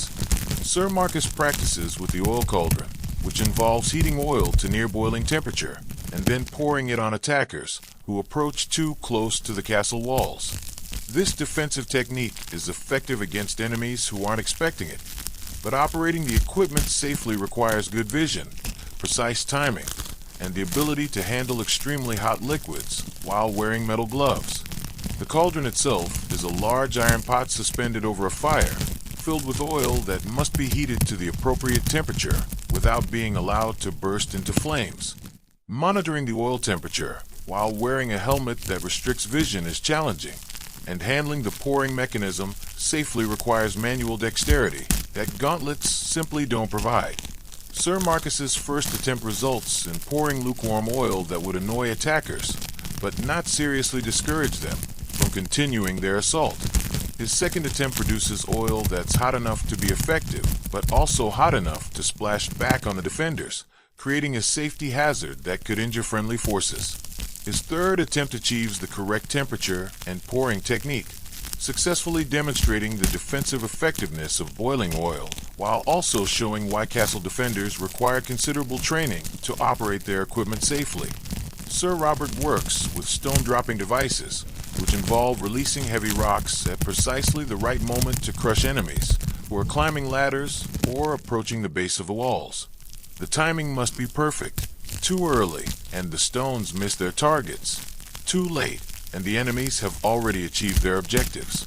The stone-dropping mechanism is relatively simple. Stones are positioned at the edge of the wall and released when enemies reach the appropriate position below. But judging the correct timing while wearing a helmet that severely limits downward vision requires experience and skill that can only be developed through extensive practice. Sir Robert's first attempt involves dropping stones too early, missing the target entirely, and wasting ammunition. His second attempt is too late, allowing the simulated enemy to reach safety before the stones arrive. His third attempt achieves better timing, successfully demonstrating the technique, while highlighting the difficulty of executing it effectively under combat conditions. After 2 hours of siege defense practice, all three knights have developed basic familiarity with defensive equipment and procedures, but they've also gained appreciation for the complex coordination required for effective castle defense and the considerable skill level needed to operate medieval military technology under combat stress. Acceptable progress, Sir Geoffrey announces as the training session concludes. You've learned the basics of defensive operations and demonstrated that castle defense requires as much skill and coordination as offensive operations. This assessment represents the completion of Edmund's first full day of comprehensive knightly training, during which he has experienced every aspect of medieval warfare and discovered that each element is considerably more difficult and dangerous than Romantic literature suggests. As the sun begins to set over the Yorkshire moors, casting long shadows across the training ground, Edmund finally understands what Sir Geoffrey meant when he said that knighthood was an expensive way to commit suicide while wearing uncomfortable clothing. The day has been a comprehensive education in the realities of medieval warfare, the crushing weight of armor that makes every movement a struggle against physics, the complex coordination required for mounted combat, the precision needed for siege warfare, and the constant physical and mental strain of operating in conditions that would challenge modern athletes wearing appropriate equipment. Edmund stands in the castle courtyard, still wearing his armor despite the fact that every piece of metal feels like it's been personally designed to cause him maximum discomfort. His shoulders ache from carrying 40 kilograms of steel for 12 hours. His neck throbs from supporting a 4-kilogram helmet. His legs feel unsteady from the unusual weight distribution and restricted movement. But more than the physical discomfort, he's developed a new understanding of what medieval knighthood actually involves. Constant practice of incredibly difficult skills under deliberately harsh conditions, acceptance of pain and discomfort as normal parts of daily life, and the kind of dedication required to achieve competence in activities where failure equals death. How do you feel?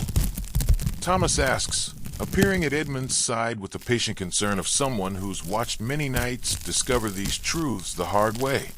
Like I've been systematically beaten by professionals who know exactly how to cause maximum educational value through applied suffering. Edmund replies honestly, his voice hoarse from breathing dry air through metal for 12 hours. That's progress, sir. Thomas says with the kind of encouragement that only makes sense in the medieval context. Yesterday you said you felt like you were dying.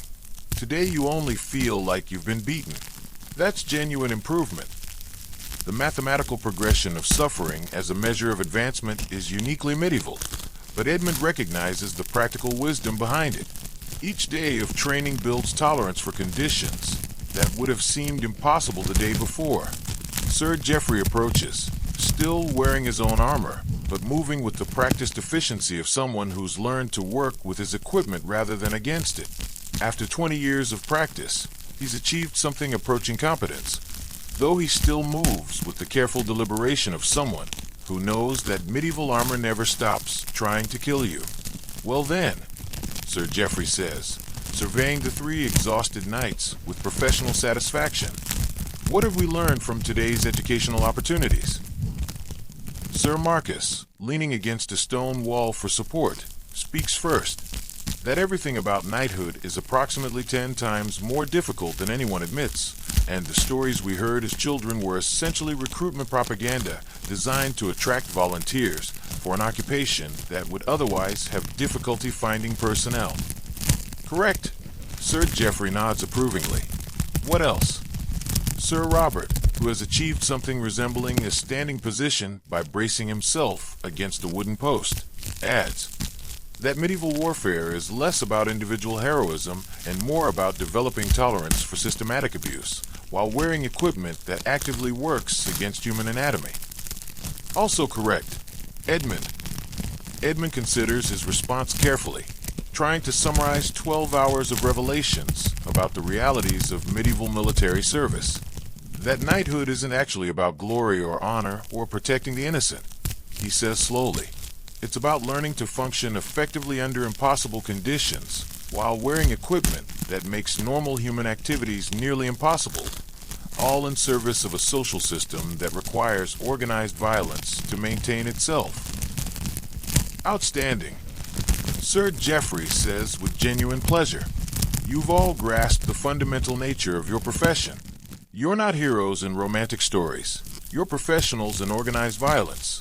And that profession requires skills, conditioning, and mental preparation that most people can't achieve and wouldn't want to attempt."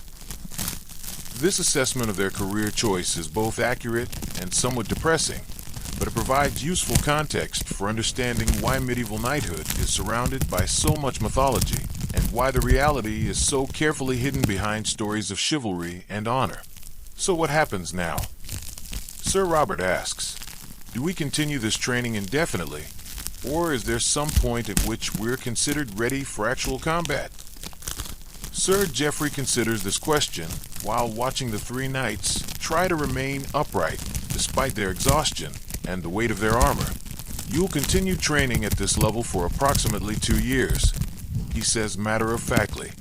During that time, you'll gradually develop the physical conditioning, technical skills, and mental toughness required for survival in actual combat situations."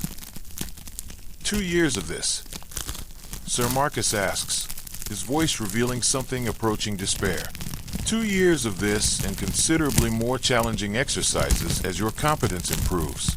Sir Geoffrey clarifies. Today was introductory training designed to familiarize you with basic concepts and equipment. Advanced training involves live weapons, uncontrolled horses, actual siege engines, and scenarios where mistakes have permanent consequences. The prospect of 2 years of progressively more difficult and dangerous training while wearing armor that already feels like a medieval torture device is daunting, but Edmund is beginning to understand that this timeline is necessary for developing the kind of competence required for survival in medieval warfare. And after 2 years? Edmund asks, after 2 years, you'll be considered minimally competent for supervised combat operations. Sir Geoffrey replies, you'll be assigned to experienced knights who will continue your education under actual battlefield conditions while trying to keep you alive long enough to become genuinely useful. How long does that take?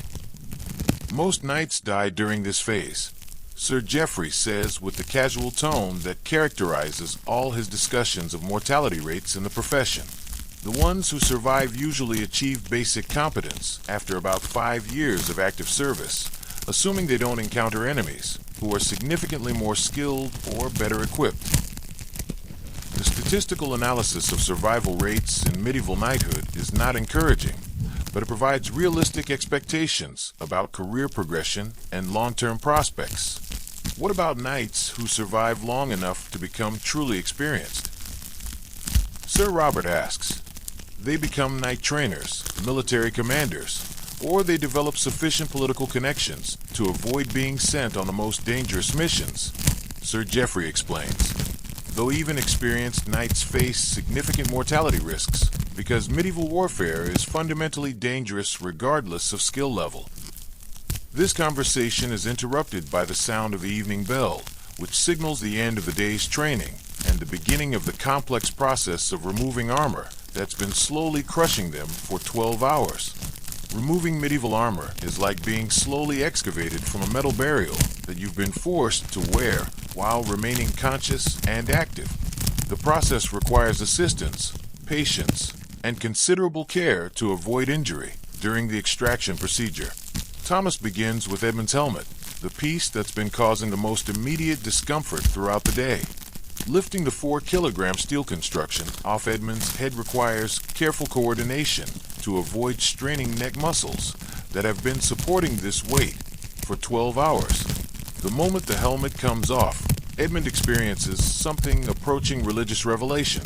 Cool evening air hits his face like a divine blessing. He can suddenly see in all directions without turning his entire body, and he can breathe normally for the first time since dawn. His hair is plastered to his skull with sweat. His face is bright red from heat and exertion, and he smells like something that died in a stable during the summer.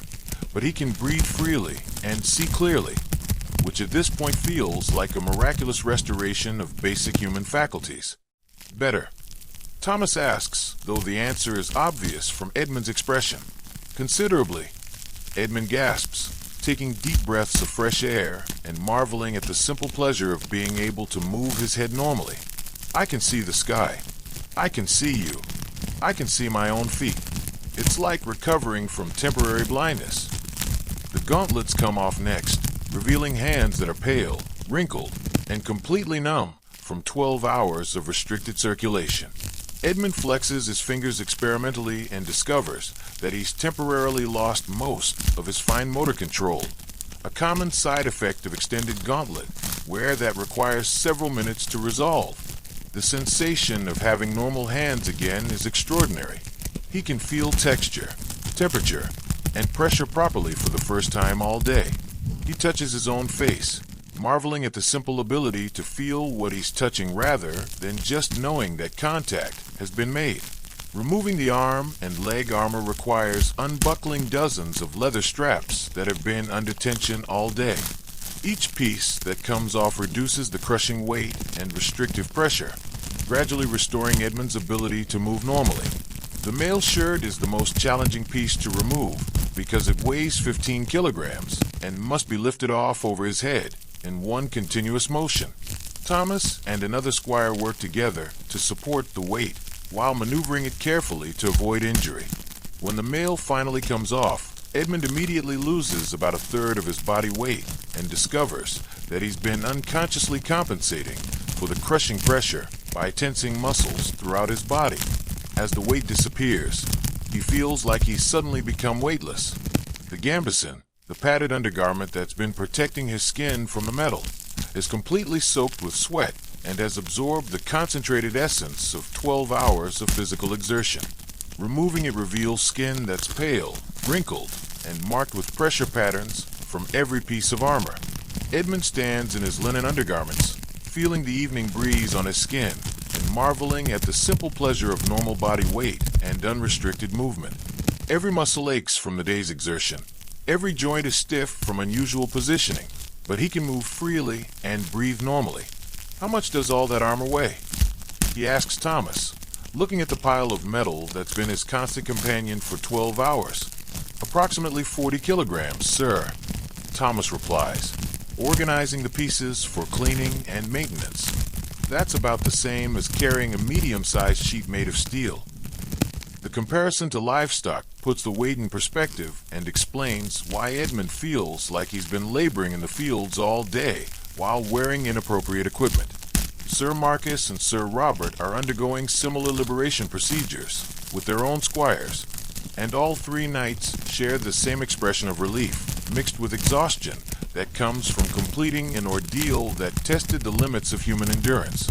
Every day, Sir Robert asks Sir Geoffrey, who's observing the armor removal process with professional interest. Every day, Sir Geoffrey confirms, though you'll gradually develop the physical conditioning and technique needed to function more efficiently while wearing it. The first few months are the most difficult because your body hasn't adapted to the demands yet. This timeline for physical adaptation is not encouraging, but it explains why medieval knights require years of training to achieve basic competence in activities that seem fundamentally impossible. When do we start developing calluses and muscle adaptations that make this more tolerable? Edmund asks, genuinely curious about the physiological process of becoming a professional warrior. Calluses start forming within a few weeks, Sir Geoffrey replies. Muscle development takes several months. Mental adaptation to constant discomfort takes about a year. Full physical conditioning requires approximately 2 years of daily practice. And psychological adaptation to the lifestyle. Most knights either adapt within the first year, or they find other occupations. Sir Geoffrey says diplomatically, the profession tends to be self-selecting in that regard. This observation about career retention rates provides useful context for understanding why experienced knights are relatively rare and why the profession requires constant recruitment of new personnel. The evening meal is served in the Great Hall, but eating without armor proves to be almost as unusual an experience as eating with it. After 12 hours of restricted movement and limited sensation, normal human activities feel strange and unfamiliar.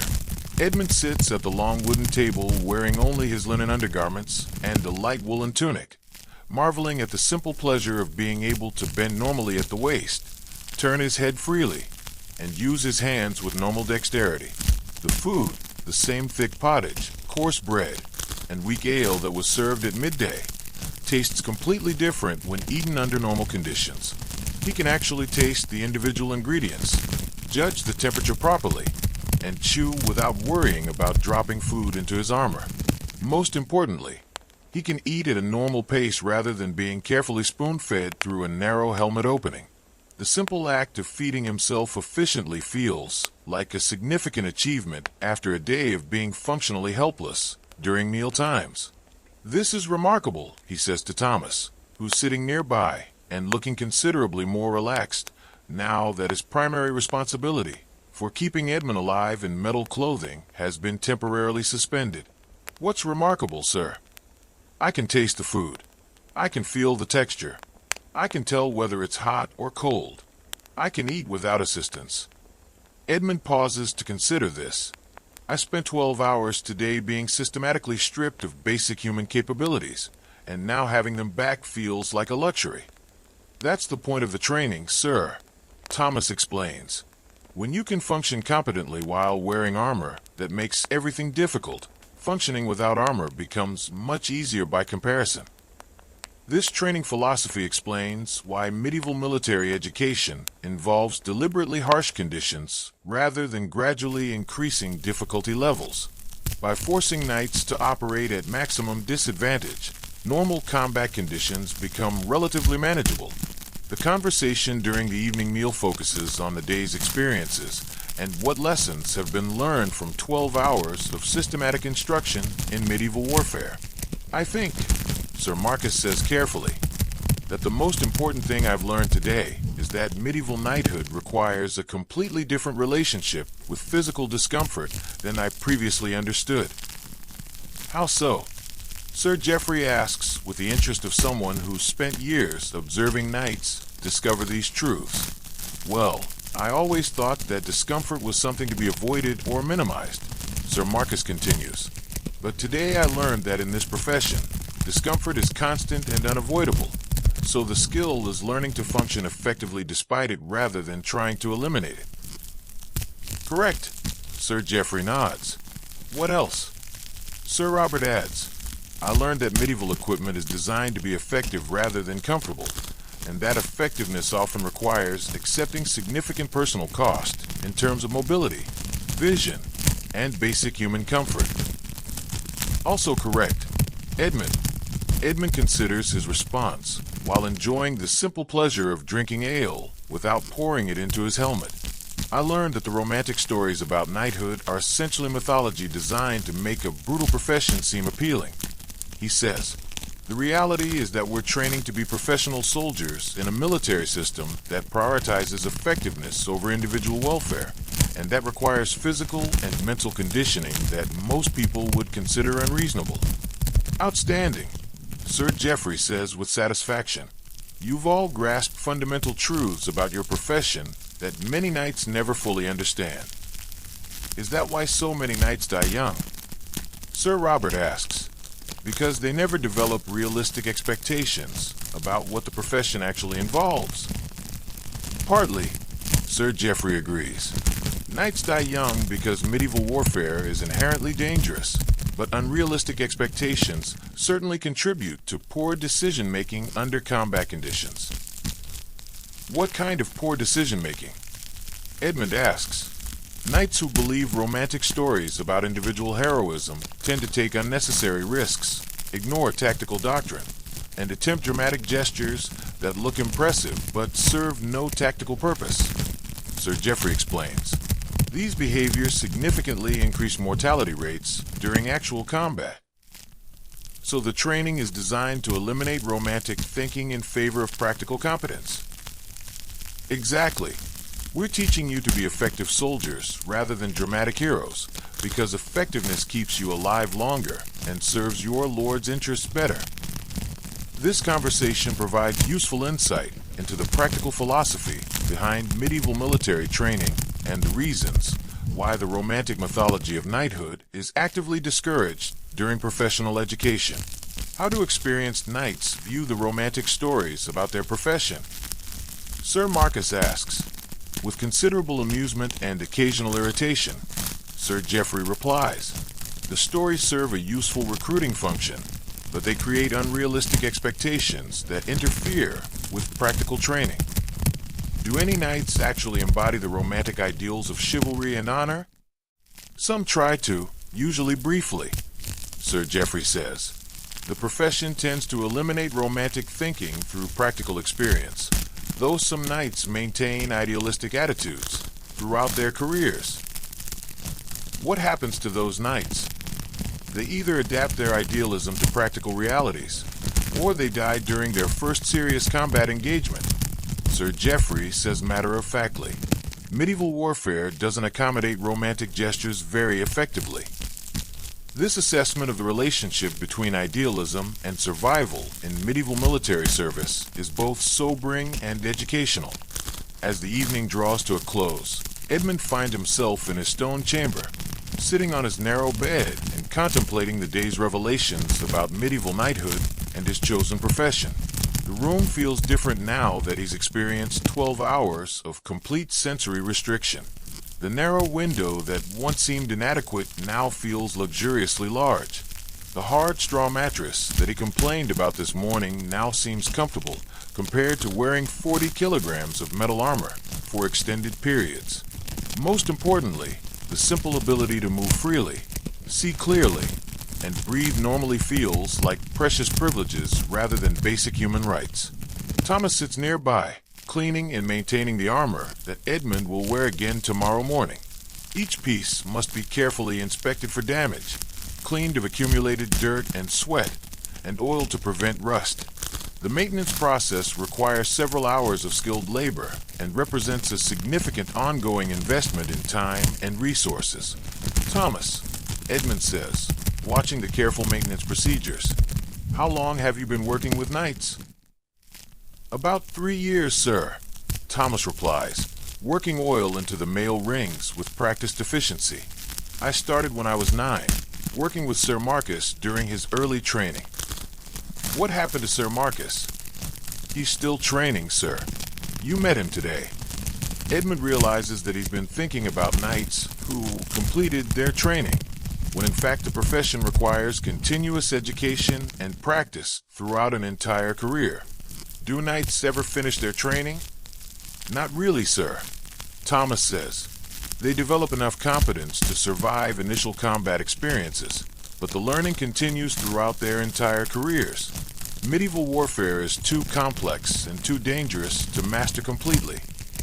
How many knights have you worked with? Thomas considers this question while examining Edmund's helmet for dents and damage, including current assignments, about a dozen, sir. Though some of those assignments were quite brief. Brief how? Training accidents, combat fatalities, career changes. Thomas says diplomatically, the knight profession has high turnover rates. This euphemistic description of mortality and attrition in the knightly profession provides sobering context for understanding career expectations and long-term prospects. What advice would you give to someone just beginning knight training? Edmund asks. Thomas pauses in his armor maintenance to consider this question carefully. Accept that everything will be more difficult and more painful than you expect, he says finally. Develop tolerance for constant discomfort rather than trying to eliminate it. Learn to work with your equipment rather than fighting against it. And remember that competence takes years to develop, so don't expect rapid progress. What about the romantic aspects of knighthood? The glory and honor? Those are real, sir, but they're not what gets you through daily training or keeps you alive during combat. Thomas replies, the romance comes from surviving long enough to have adventures worth remembering. This practical perspective on the relationship between idealism and survival provides useful guidance for managing expectations during the lengthy training process. How do successful knights differ from unsuccessful ones? Successful knights learn to function effectively despite adverse conditions. Thomas explains, unsuccessful knights continue fighting against their equipment and circumstances instead of adapting to them. What about natural talent and physical ability? Those help, sir, but persistence and adaptability are more important for long-term survival. Thomas says, I've seen naturally gifted knights die quickly because they couldn't accept the limitations of medieval equipment, and I've seen mediocre knights survive for years because they learned to work within those limitations. This assessment of the factors that contribute to success in medieval knighthood emphasizes psychological adaptation over physical abilities, which explains why the training focuses so heavily on building tolerance for adverse conditions. Edmund lies back on his straw mattress, feeling the simple pleasure of horizontal positioning after a day of supporting armor weight, and considers what he's learned during his first complete day of comprehensive knight training. The romantic stories he heard as a child were essentially recruitment propaganda, designed to attract volunteers for a profession that would otherwise have difficulty finding personnel. The reality involves systematic conditioning to operate effectively under conditions that challenge the limits of human endurance, while wearing equipment that makes normal activities nearly impossible. But there's also something genuinely impressive about the profession. The level of dedication required to achieve competence in such demanding conditions, the physical and mental toughness needed to function as a professional soldier, and the kind of character development that comes from persevering through challenges that would defeat most people. Thomas, he says quietly, do you think I'll survive long enough to become a competent knight? Thomas continues his armor maintenance while considering this question. You've demonstrated the right attitude today, sir, he says finally. You've accepted instruction, adapted to adverse conditions, and maintained functionality despite significant discomfort. Those are good indicators for long-term survival in this profession. What about my technical skills?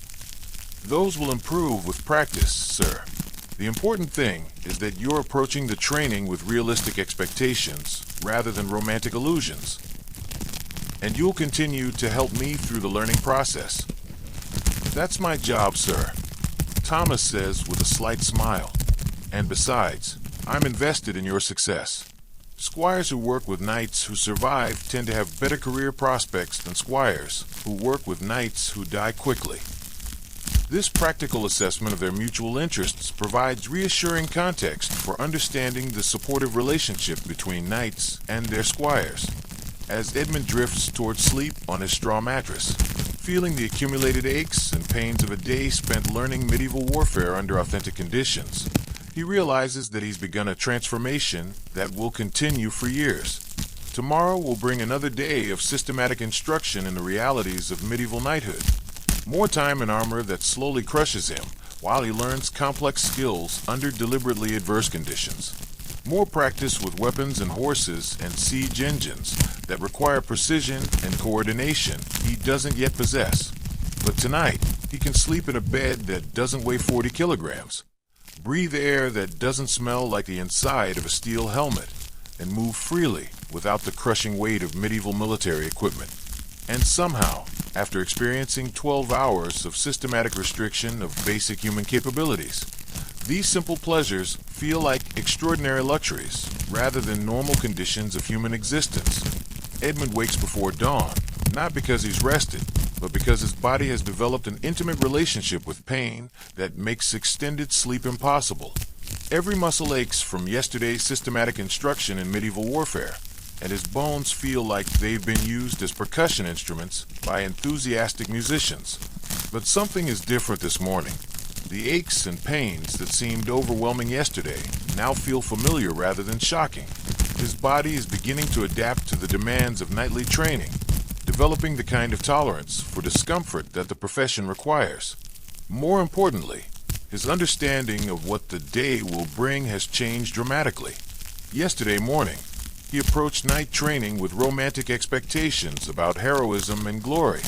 This morning, he approaches it with realistic understanding of what medieval knighthood actually involves: systematic conditioning to function effectively under impossible conditions. Thomas appears with the oil lamp and the morning meal, wearing the patient expression of someone who's guided many knights through this transformation from romantic idealism to practical competence. "Good morning, sir," Thomas says, setting down the lamp and surveying Edmund's condition with professional interest. "How do you feel?" "Like I've been systematically beaten by professionals," Edmund replies, sitting up carefully and testing his range of motion, but less surprised about it than yesterday. "That's progress, sir," Thomas confirms. "When you stop being surprised by the discomfort, you can start learning to work effectively despite it." Is that the secret to becoming a successful knight? Learning to function despite constant adversity? "Partly, sir," Thomas agrees. "That and developing realistic expectations about what the profession actually involves." Edmund gets out of bed more easily than yesterday, not because he's less sore, but because he now understands that the soreness is normal and unavoidable rather than a sign that something has gone wrong. The morning routine of washing, dressing, and preparing for armor proceeds more efficiently than yesterday, partly because Edmund now knows what to expect and partly because his body is beginning to adapt to the demands of medieval military life. Today will be similar to yesterday, Thomas explains as he prepares Edmund's breakfast, but Sir Geoffrey will increase the difficulty levels slightly to continue your education. "How much more difficult?" "You'll practice the same skills under more challenging conditions," Thomas says. "Mounted combat against more experienced opponents, siege engine operation with live ammunition, and formation fighting against veterans who won't be as cooperative as yesterday's training partners." The prospect of increased difficulty is daunting, but Edmund realizes that he's approaching it with determination rather than terror. The transformation from romantic knight aspirant to realistic military trainee has begun in earnest. "Thomas," he says as they prepare to begin the armor-wearing process that will define the next 12 hours of his life. "Yesterday I was trying to become the kind of knight I read about in stories. What kind of knight should I be trying to become today?" Thomas considers this question while organizing the armor pieces for maximum efficiency during the wearing process. "Today, sir, you should try to become the kind of knight who can survive his training long enough to learn from it," he says finally. "The rest will follow naturally if you can achieve that first goal."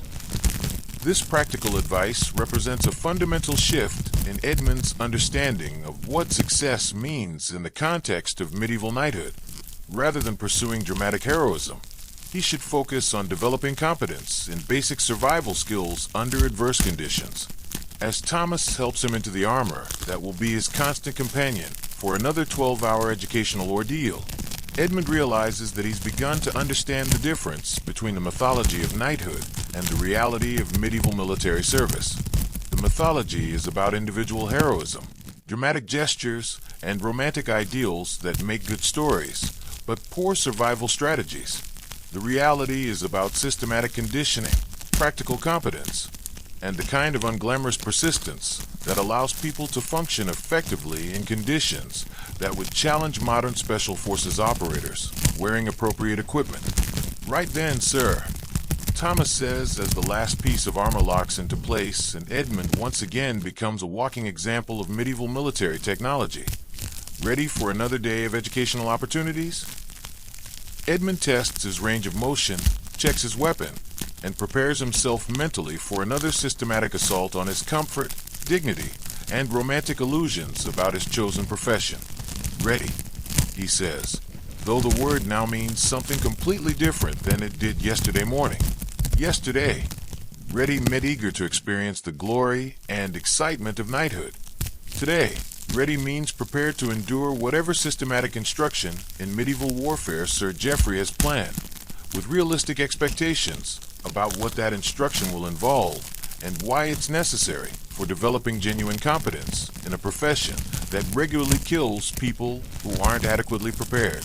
As they make their way slowly toward the Great Hall, Edmund realizes that his education in medieval knighthood is proceeding exactly as designed, through systematic destruction of romantic illusions and their replacement with practical understanding of what the profession actually requires.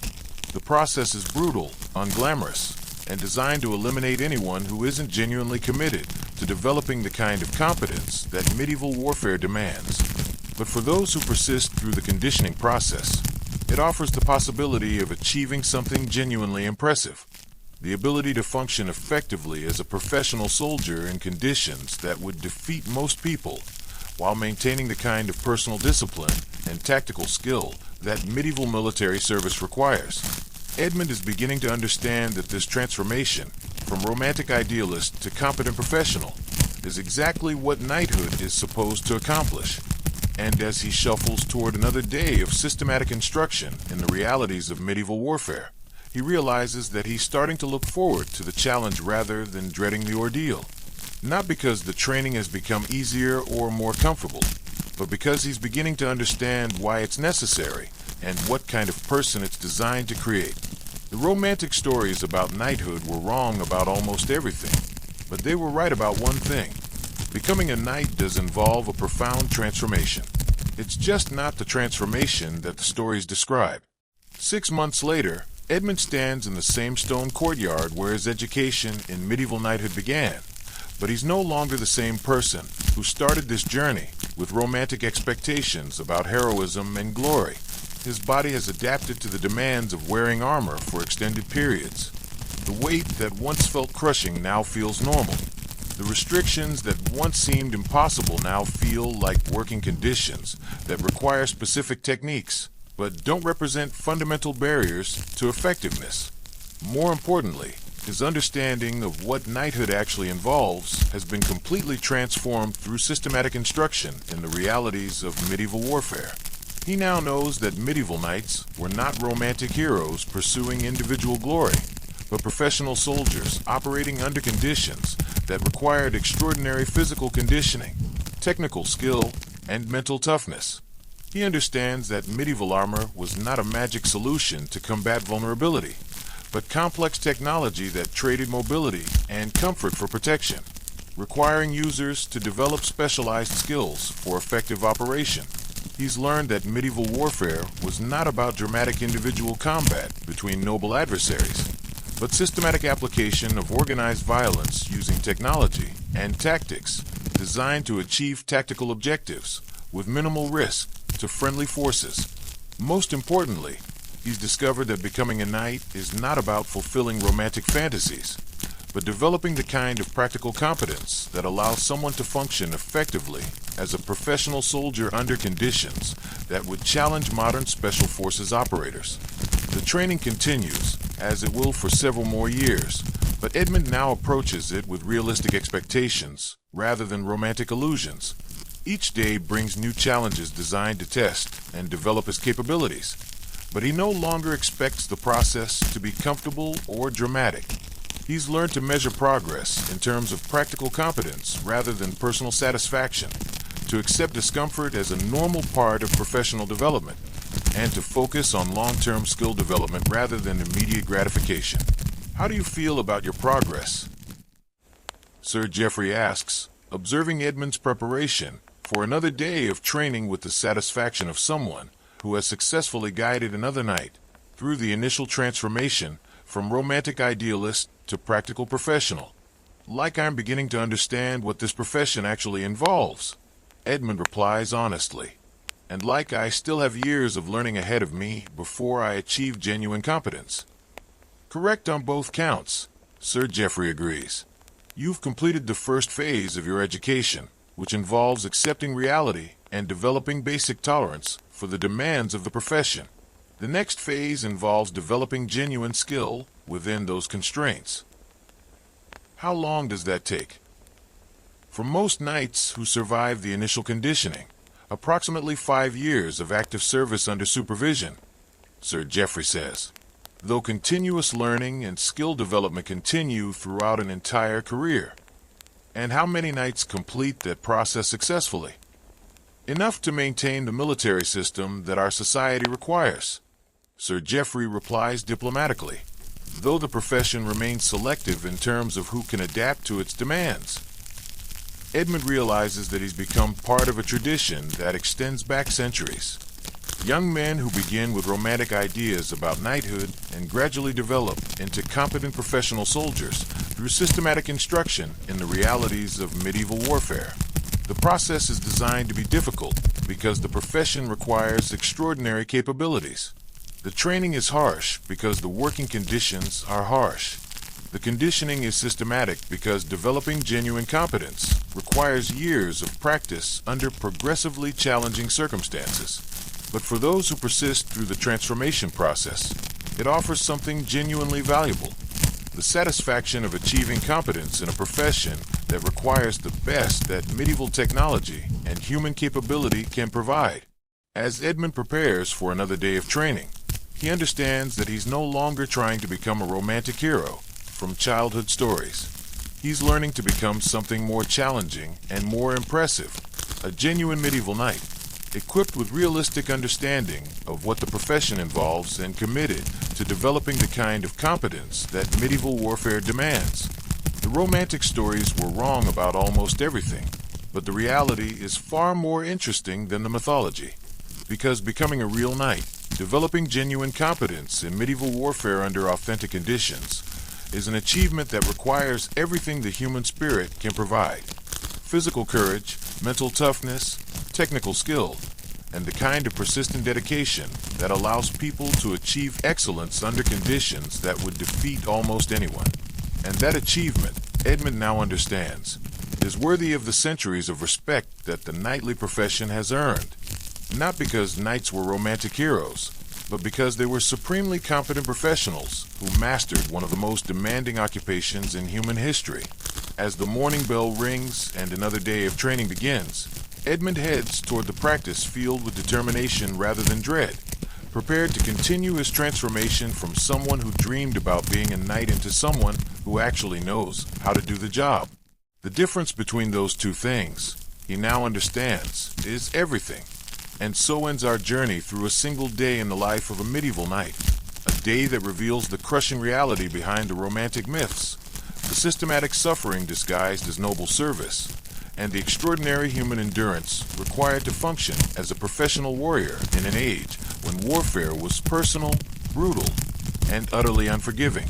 Sir Edmund's story continues for years beyond the single day, as he slowly transforms from romantic idealist to competent professional through systematic instruction in the realities of medieval military service.